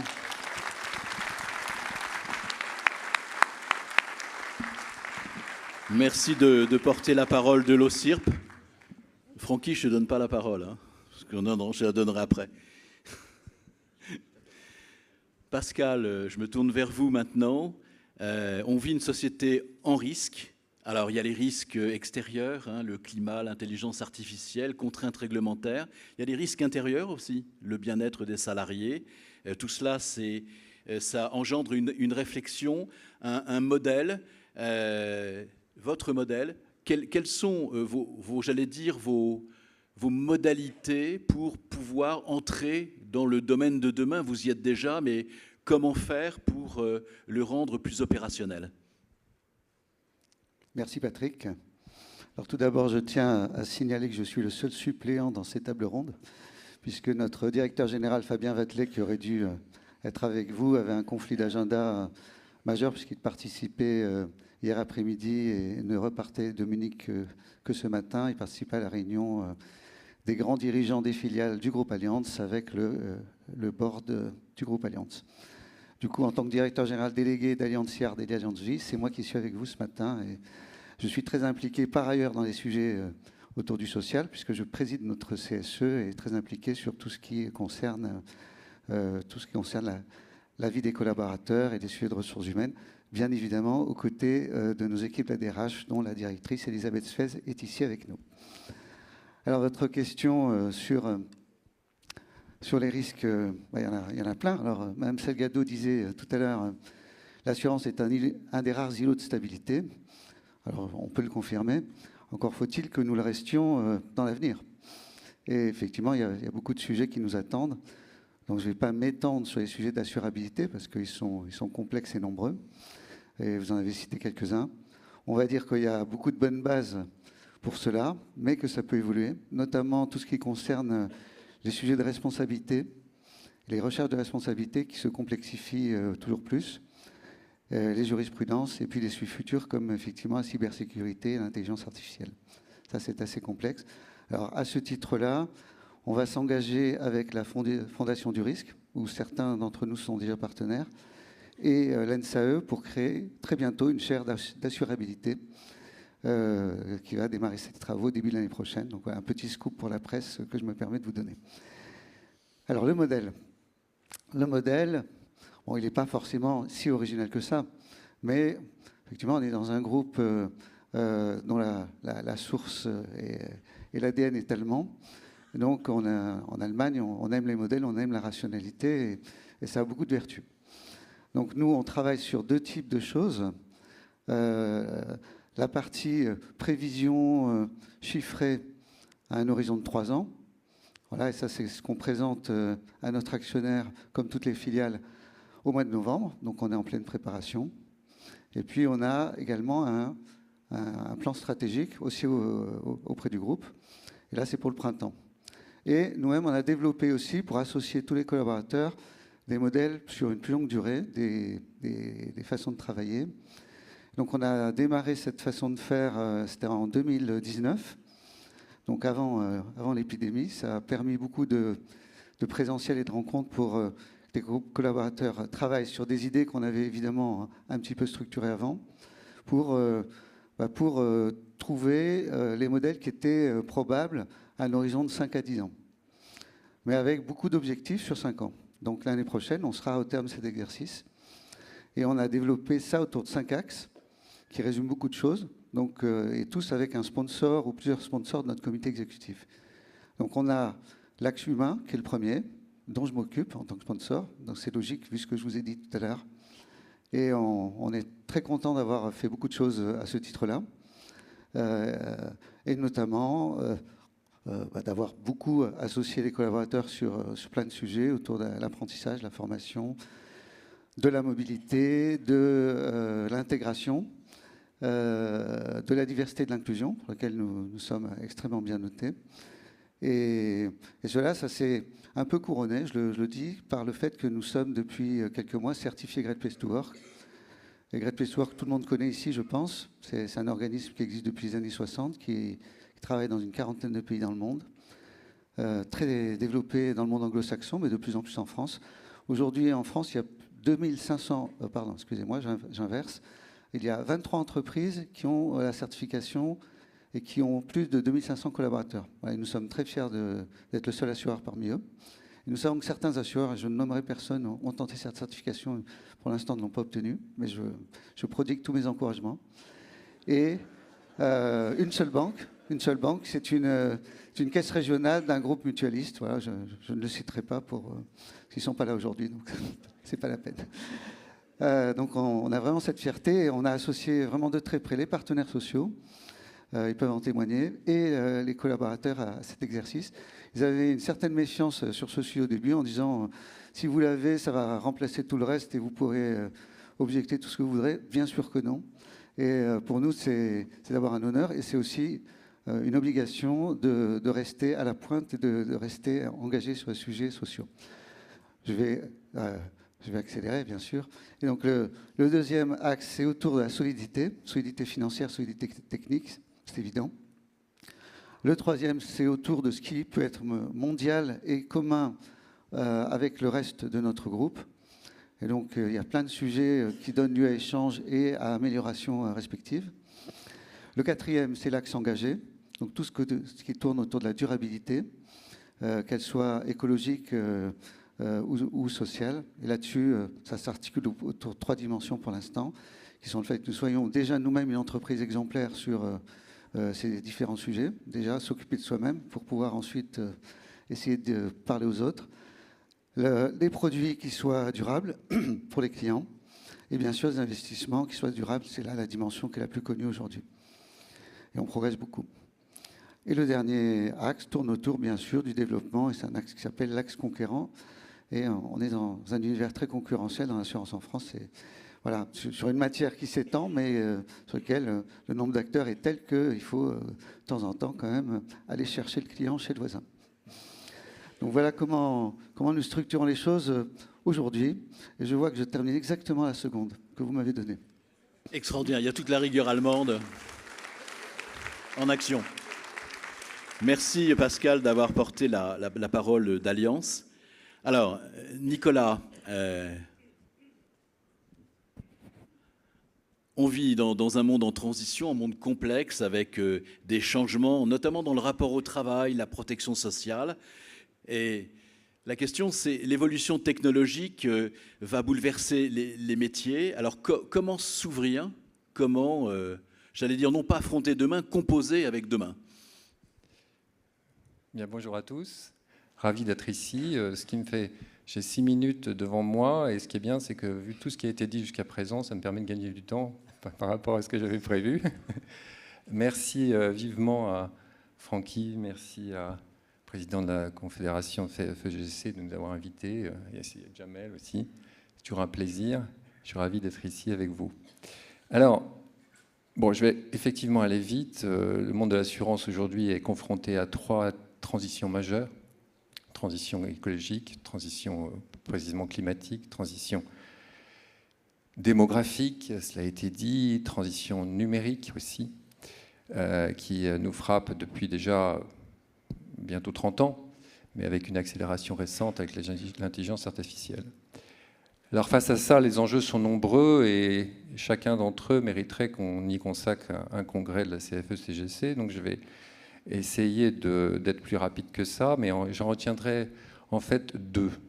Mais ce n'est pas du tout exhaustif, hein. Le premier, c'est l'assurabilité, la question de l'assurabilité. C'est une question qui est assez évidente quand on parle du climatique.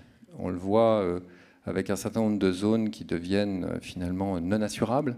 Pourquoi? Parce que l'aléa a disparu, mais aussi, et c'est aussi une autre définition de la non-assurabilité, c'est là où c'est assurable, mais les cotisations sont au-delà des moyens de nos concitoyens. Donc le climatique, c'est également vrai pour la transition démographique. Pourquoi? Eh bien parce que on a un vrai sujet qui ne cesse de se développer autour de la capacité d'accès à la complémentaire santé pour les populations retraitées, pour les seniors, et ceci sous l'effet de la démutualisation qui s'est opérée sous l'effet de la réglementation depuis déjà une bonne vingtaine d'années, avec finalement des contrats aidés fiscalement et socialement sur certaines parties de la population, et puis d'autres parties de la population, en l'occurrence les seniors, mais c'est également les chômeurs et les jeunes, qui n'en bénéficient pas. C'était vrai également, la question se pose sur la dépendance. Ça a été évoqué. On a un vrai sujet, on a un mur devant soi, l'a rappelé Séverine tout à l'heure. Et aujourd'hui, il y a un sujet d'assurabilité de la dépendance. Puis c'est également vrai, et là c'est peut-être un petit peu moins évident concernant la transition numérique, puisque certaines évolutions, la transition numérique c'est d'abord la donnée, hein, c'est l'accessibilité de plus en plus forte à la donnée, et on voit que certaines réglementations récentes, je pense en particulier à la réglementation FIDA, peut avoir pour conséquence, si elle va à son terme dans la façon dont elle est envisagée aujourd'hui, peut avoir pour conséquence de finalement permettre à un certain nombre d'acteurs qui ne sont pas assureurs a priori de sélectionner les meilleurs risques au risque de rendre inassurables les plus mauvais risques, justement par un accès aux données. Donc là, il y a un sujet assez fort. Le deuxième enjeu, je vais essayer d'aller vite, c'est un enjeu qui est peut-être pas forcément commun au métier de l'assurance, mais qui est quand même très important, en particulier dans le Sénat qui n'est autre aujourd'hui, qui est le enjeu de l'organisation et du rapport au travail. On a, sans numérique, sans transition numérique, pas de télétravail. Sans transition numérique, pas de perméabilité accrue, comme on peut le voir, entre la sphère professionnelle et la sphère personnelle. C'est vrai qu'aujourd'hui, on observe une espèce de floutage entre ce qui relève du pro et ce qui relève du personnel. Et ça, c'est un sujet qui nous touche aussi assez directement.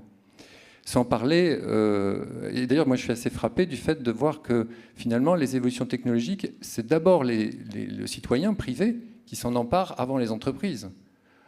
Aujourd'hui, les gens utilisent plus ChatGPT dans leur sphère privée que dans l'entreprise.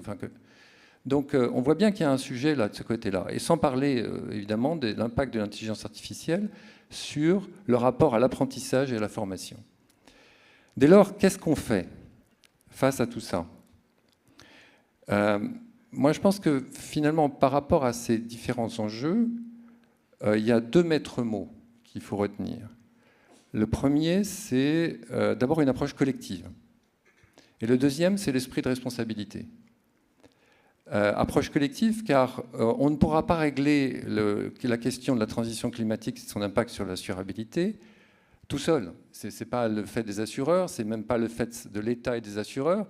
Il faut y inclure d'autres parties prenantes, les réassureurs, le secteur de la construction, les collectivités locales, mais aussi les assurés eux-mêmes, qu'il faut absolument responsabiliser dans cette démarche.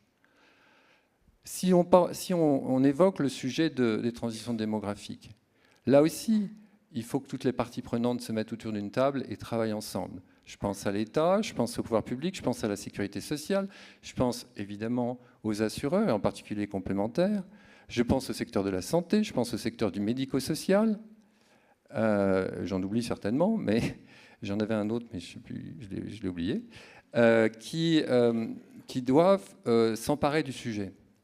Et donc, il faut aller, et c'est des propositions qu'on peut faire, il faut par exemple institutionnaliser le CEDOC, qui va permettre justement de poser les bases de cette relation équilibrée, ou en tout cas de dialogue, et permet de s'emparer dans un esprit de responsabilité de ce sujet. Je pense également à la proposition conjointe de France Assureurs et de la FNMF sur le sujet de la dépendance, avec une proposition pour faire face à ces sujets, parce qu'il y a un problème de génération, de solidarité intergénérationnelle, peut-être dans l'autre sens que le premier, c'est que les retraités pourraient contribuer, peut-être plus pour les jeunes ou l'inverse. Enfin, plus exactement, moins demander aux populations jeunes pour ce sujet-là qu'à d'autres populations, plus à même de faire face. Et pour terminer, sur le rapport au travail, là, oui, il faut que nous nous emparions du sujet. Et c'est vrai que ça se fait. Et je suis ravi d'être ici dans une enceinte avec des gens dont c'est le CFE-CGC, dont c'est l'esprit, c'est d'aborder les sujets dans un esprit de responsabilité et d'approche collective. Juste un exemple. Aujourd'hui, nous avons, à la Matmut, envisagé de mener une expérimentation sur la semaine en 4 jours. Je dis bien la semaine en 4 jours, et non pas la semaine de 4 jours. Et pourquoi je dis ça ? Parce que la semaine en 4 jours est une réponse, passer à 4 jours, on voit bien que ça participe à à faire face aux enjeux de rapport au travail que l'on connaît tous. Mais la contrepartie, c'est même durée du travail. Pas de réduction d'une durée du travail. Et c'est là où cet esprit de responsabilité peut être saisi par nos interlocuteurs. Dans une logique, pour reprendre les propos de premier intervenant ce matin, d'une logique intégrative et non pas distributive. Voilà, donc mon idée, c'est ça, c'est cet esprit de collectif, de dialogue, d'esprit de responsabilité qui doit nous emparer tous, dont on doit s'emparer plus exactement, pour faire face à ces différents enjeux. C'est absolument essentiel, et à un moment où, dans un monde où tout le monde s'envoie des invectives au quotidien, je pense que c'est la clé, c'est une des clés majeures qui nous permettra d'affronter l'avenir et les sujets qu'on a évoqués jusqu'à présent. Merci beaucoup.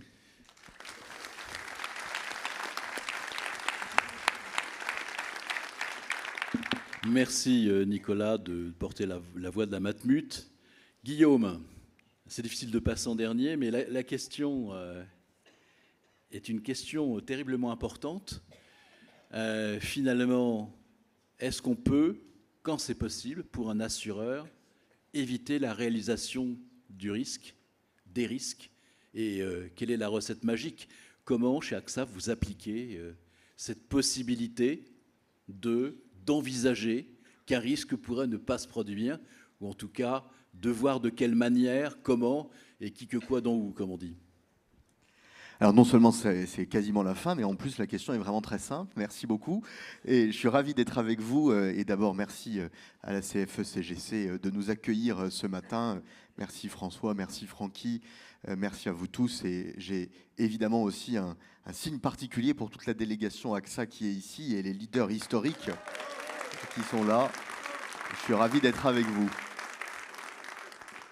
Et je suis d'autant plus ravi d'être avec vous que, comme mes collègues l'ont rappelé au fil de leurs interventions, on vit un moment que je qualifierais quasiment d'historique pour le secteur, parce que face à toutes les questions qu'on vient de discuter, on voit bien qu'il est d'abord et avant tout indispensable de revenir aux fondamentaux et de rappeler, comme on l'a fait notamment au cours de cette table ronde, que évidemment qu'il ne peut pas y avoir de société sans assurance. Plus fondamentalement même, l'assurance est au cœur de ce qu'est le pacte social. Le fameux pacte social français, le sacro-saint pacte social français que nous voulons tous défendre et dont on parle presque tous les jours, aux sources de celui-là, Marianne Monchamp l'a notamment rappelé tout à l'heure, il y a l'assurance. Et il y a d'ailleurs l'organisation de cette mutualisation par un dialogue entre les employeurs et les salariés. Et il faut qu'on rappelle ça d'abord et avant tout, et qu'on s'attache à le défendre, parce qu'il n'y aura pas de solidité de ce pacte social et de stabilité de la société française si on ne défend pas le modèle assurantiel, quels que soient les risques qu'il cherche à couvrir. Quand je vois la montée des risques auxquels nous faisons face, et ça a été rappelé bien mieux avant moi, climatique, démographique, technologique, économique, géopolitique, ils sont tous là. Quand je vois la montée de l'individualisme et les solutions de plus en plus individualistes qu'on peut nous proposer pour faire face à ces situations, et quand je vois la crise de confiance qui est une réalité face aux institutions établies, les nôtres aussi, et les institutions publiques, face à tout ça, il faut d'abord commencer par un acte que je qualifierais quasiment de militant, qui est celui de rappeler le rôle essentiel, fondamental de l'assurance et de s'attacher ensemble à le défendre. Et c'est d'ailleurs pour ça que des rencontres comme celle d'aujourd'hui sont si indispensables. Et c'est pour cette raison que dans notre dialogue social, on doit remettre au premier rang l'importance de défendre notre mission, notre raison d'être. Oui, le monde est assurable. Et pour permettre son assurabilité, ça passe par la défense de notre rôle et par l'activation de quelques-uns des leviers qui sont à notre disposition et sur lesquels nous avons déjà fait beaucoup tous ensemble, au-delà d'AXA, et sur lesquels nous devons faire davantage. Donc on a une responsabilité particulière dans le monde d'aujourd'hui pour défendre l'assurance de demain. Cette responsabilité, à mon avis, s'articule autour de 3 rôles. Le premier, qui est la réponse la plus directe à votre question, c'est de renforcer notre rôle en matière de prévention. Tant de choses peuvent être faites en matière de prévention, et il va de soi que pour que ça marche, il faut qu'on le fasse tous ensemble, main dans la main. L'exemple le plus évident en France, c'est ce qui a été accompli de façon spectaculaire en 30 ans sur la prévention routière. Et on s'y est tous mis. Depuis les pouvoirs publics jusqu'aux assureurs, en passant par un changement de comportement des usagers. Et ça marche. On a divisé la mortalité par 10. Et tous les ans, on continue d'avoir de nouvelles idées, de nouveaux programmes partout sur le territoire pour le faire. C'est évidemment possible de l'étendre bien davantage que ce qu'on fait aujourd'hui en santé, et je ne peux que rejoindre tout ce qui a été dit sur l'appel à ce qu'on se parle enfin, qu'on réactive les instances qui sont prévues pour ça. C'est évidemment possible sur le risque climatique, et des propositions ont été formulées par un rapport porté par Thierry Langreney récemment. Il est temps maintenant, là aussi, de se mettre autour de la table pour les mettre en œuvre et travailler concrètement sur ce que ça veut dire. Donc la prévention est une arme exceptionnelle pour continuer à assurer tout le monde. La deuxième arme que nous avons à notre disposition, c'est notre expertise. Singulièrement dans cette salle, il y a des équipes de tous les assureurs. Vous savez toutes et tous que notre expertise est notre plus grande richesse. Elle peut nous permettre de prédire un certain nombre de choses, d'alerter, de mesurer et, n'ayons pas peur de le dire, par l'expression d'un prix qu'on met sur ce risque, d'influer sur les comportements et les décisions. Notamment s'agissant des chefs d'entreprise. Si vous prétendez que d'installer un nouveau site de production à tel endroit, c'est forcément exactement le même prix du risque de l'installer à tel autre, alors vous ne faites pas votre travail d'assureur. Donc l'expertise que nous pouvons déployer et qu'on doit s'attacher sans cesse à renforcer par la formation, par l'accompagnement des équipes, par la montée en compétences, par le recrutement de nouvelles personnes, cette expertise est indispensable pour garantir l'assurabilité de tous les Français, de toutes les entreprises, de toutes les situations. Et enfin, dernier point absolument fondamental, notre rôle de proximité. Dans un monde dans lequel de plus en plus de Français, d'ailleurs, quelle que soit leur catégorie sociale, ont le sentiment que l'accès à un conseil de qualité, au service public, à un accompagnement est de plus en plus complexe. Nous avons un modèle incroyablement puissant et moderne qui repose sur des intermédiaires de distribution qui sont partout sur le territoire. Qu'ils soient agents généraux, salariés, courtiers, peu importe. Ils sont partout sur le territoire, avec une expertise, une connaissance des clients et surtout une capacité à comprendre leurs problèmes. Parce qu'il ne faut pas qu'on oublie que face à toutes les crises qu'on décrivait et la montée des risques qui sont globaux, leur application concrète, ce qui se passe, c'est local. Le changement climatique, il n'a pas la même réalité si vous êtes à Nice ou si vous êtes à Saint-Brieuc. Et donc, la façon dont vous allez adopter votre prévention, votre couverture d'assurance, votre accompagnement, il doit varier. Et pour faire ça, il n'y a rien de plus fort que ce contact de proximité sur lequel il faut qu'on continue à investir. Donc voilà, 3 instruments fondamentaux sur lesquels il faut qu'on mise tous ensemble. Et je rejoins ce qui a été dit par plusieurs de mes collègues, notamment Thomas Saunier. On a un intérêt direct à le faire ensemble et à avancer par-delà nos différences. Parce qu'on est à un moment historique. Et je ne peux pas conclure sans vous dire que si les défis sont considérables, ça n'entame à rien de ma confiance. Et je crois que le plus beau marqueur de confiance, c'est notre présence ici, entre les représentants des employeurs et les représentants des salariés, et la qualité du dialogue social qu'on continue d'entretenir dans toutes les entreprises, à commencer par AXA. Merci beaucoup à tous. Merci Guillaume.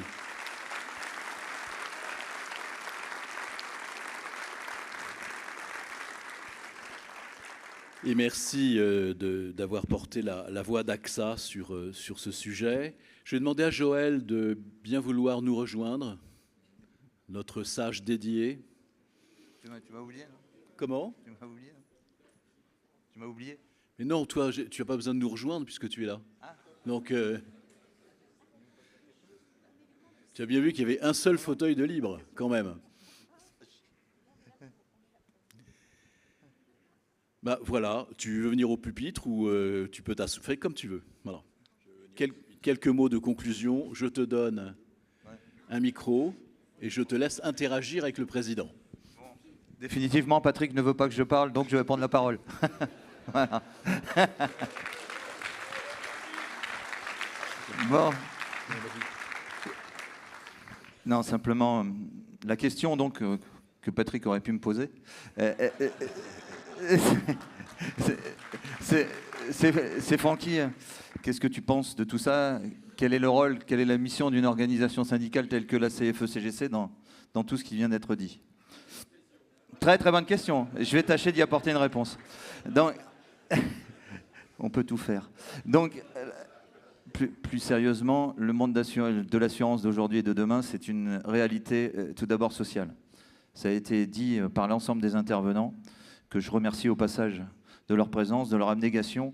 Et hier, quand on parle des problématiques climatiques, je sais que certains ont vraiment bravé les éléments naturels pour pouvoir arriver jusqu'à nous. Je les remercie du fond du cœur.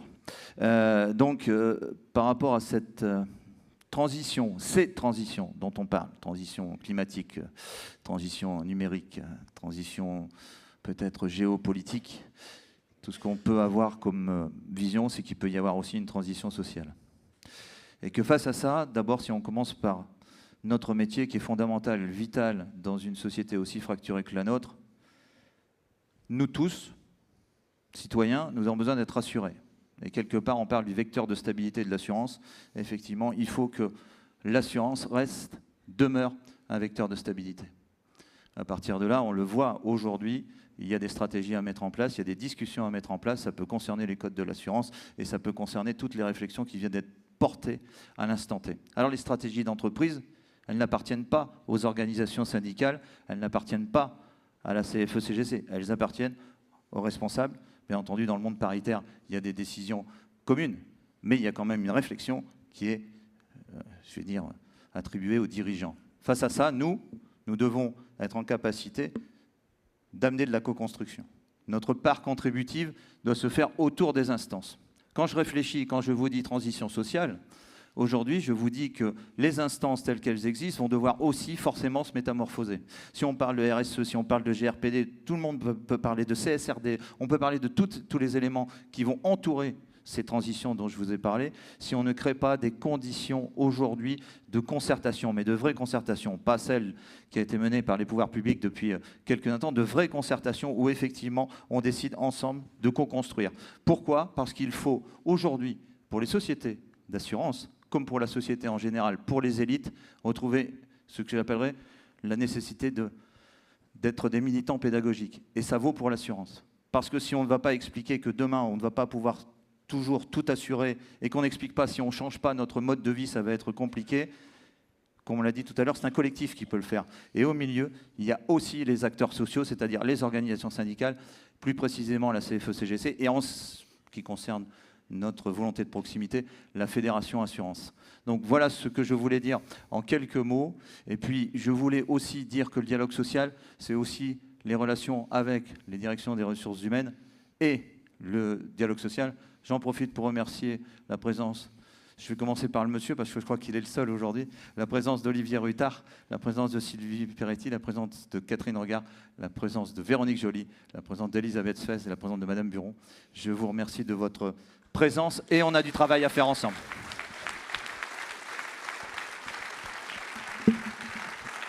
Ne bouge pas, Francky. Je voulais te remercier de la part de Joël parce que tu lui as piqué sa conclusion, mais bon. Pas tout à fait. On va compléter. Alors, nous savons que nous allons traverser des moments compliqués. Hein, c'est déjà arrivé. Alors, comment devons-nous les aborder? C'est la question. Je ne vais pas reprendre un à un tous les sujets de préoccupation évoqués à cette table ronde, mais tenter de répondre plus globalement à cette question. Comment notre fédération peut-elle aider à éclairer et accompagner les salariés que nous représentons, voire orienter positivement l'évolution de chacun de nos métiers? Et là, on a notre mot à dire. Alors, nous nous sommes toujours adaptés au changement.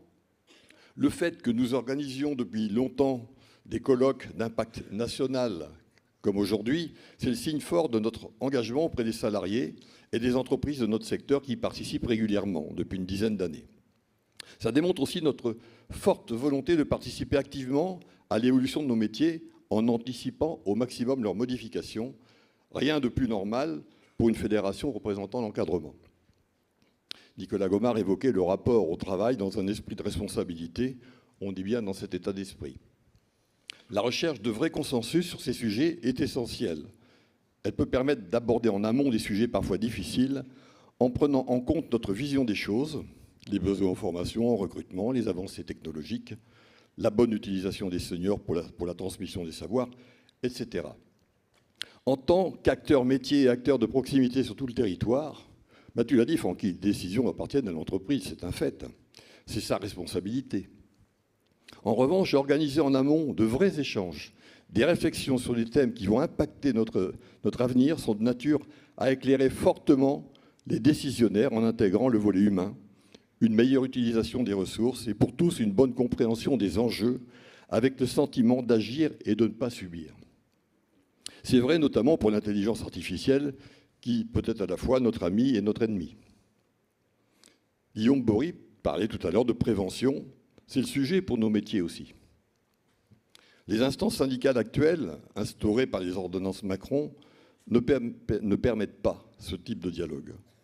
Toutes les discussions étant concentrées dans un grand entonnoir qu'on appelle le CSE, à un rythme très soutenu, qui laisse parfois exsangues nos représentants et les équipes RH par manque de temps.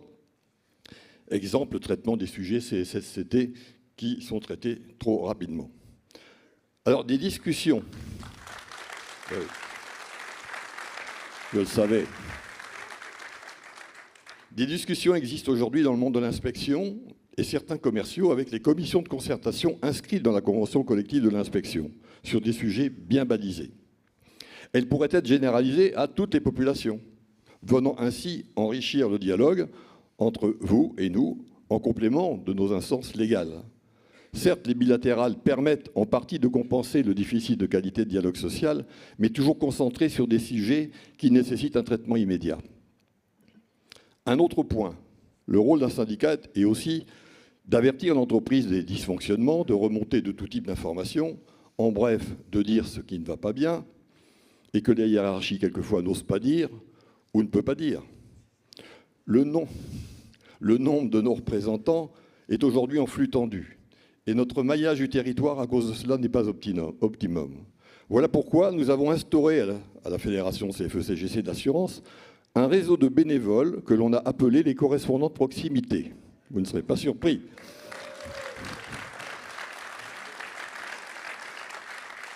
Dont la mission consiste justement à remonter des informations. Ils viennent compléter le maillage du territoire et des métiers. Ce sont souvent des jeunes bien investis dans leur travail. Nous n'avons pas entendu de cris de joie de la part des entreprises à l'annonce de cette création de réseaux de représentants bénévoles. Pourtant, nous sommes convaincus de l'impérieuse nécessité de les mettre en place, tant leur action nous est précieuse et indirectement précieuse à l'entreprise. En définitive, sur l'évolution des métiers et des technologies, nous pouvons être des acteurs et agir pour ne pas subir. Nous vivons avec nos concitoyens, près d'eux, tout au long de leur vie. Nous connaissons leurs préoccupations, leurs demandes. Marianne Monchamp le rappelait. Cette proximité nous permet de remonter à la température du terrain, d'alerter nos entreprises sur tout sujet, d'éclairer sur tous les besoins de nos clients, concitoyens, en même temps que nos missions syndicales de veiller sur le bien-être des salariés. Cette présence a été très appréciée lors de la crise du Covid. Les intermédiaires et les salariés ont été très réactifs. Nos clients ou sociétaires ont beaucoup apprécié notre présence à leur côté dans cette période difficile. Nous voulons donc aller plus loin dans le dialogue avec nos dirigeants pour justement donner notre point de vue et influencer positivement toute l'évolution dont vous venez de parler, en évitant le rapport de force et en se positionnant dans le rapport d'influence. Notre société fragmentée a besoin de retrouver ses repères. La vie dans l'entreprise y contribue fortement. Les démocraties sont souvent portées par des classes moyennes, fort nombreuses dans nos entreprises et mutuelles d'assurance. La vie sociale y est très active. Alors, concertons-nous plus, et comme le dit notre président Francky Vincent, osons la différence. Merci Joël.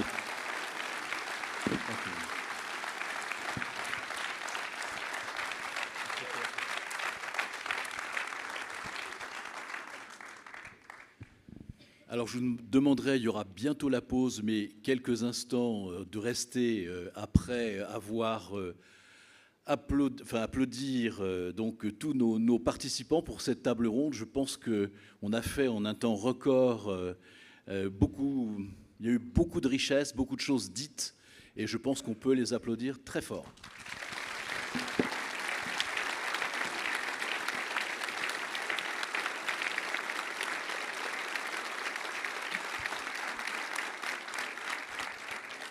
Vous pouvez vous rendre à vos places, mais je vous en prie.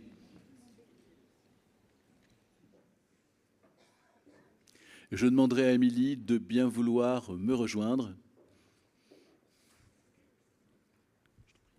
C'est juste pour jouer les troubles faits. On a les services de sécurité qui m'ont signalé 2 problématiques. La plus importante, c'est le blocage de l'accès de 13 véhicules sur la voie de bus qui est à l'entrée du parking du Grand Siècle. La GK 396 AQ, GH 257 MY, CB 610 WX, CM 979 K5, GQ 466 MG, DX 768 AA, EK 542 MK, GM 746 ZN, FL 055 FY, FT 856 YL, 258 XX85, GW 676 BB, GF 091 TV. Les bus ne peuvent pas passer, les taxis ne peuvent pas s'arrêter, et c'est aussi un accès pour les véhicules, pour les personnes à mobilité réduite. Je pense à Philippe Croison qui est là aujourd'hui. Donc s'il vous plaît, profitez de la pause pour aller les enlever. Et deuxièmement, on a fait poser des potelets en haut et en bas de la porte. C'est une porte de service en haut. Le service de sécurité m'a prévenu aussi, s'il y a une chute, on ne pourra pas intervenir parce qu'on ne saura pas que quelqu'un est là, parce qu'on n'est pas censé être.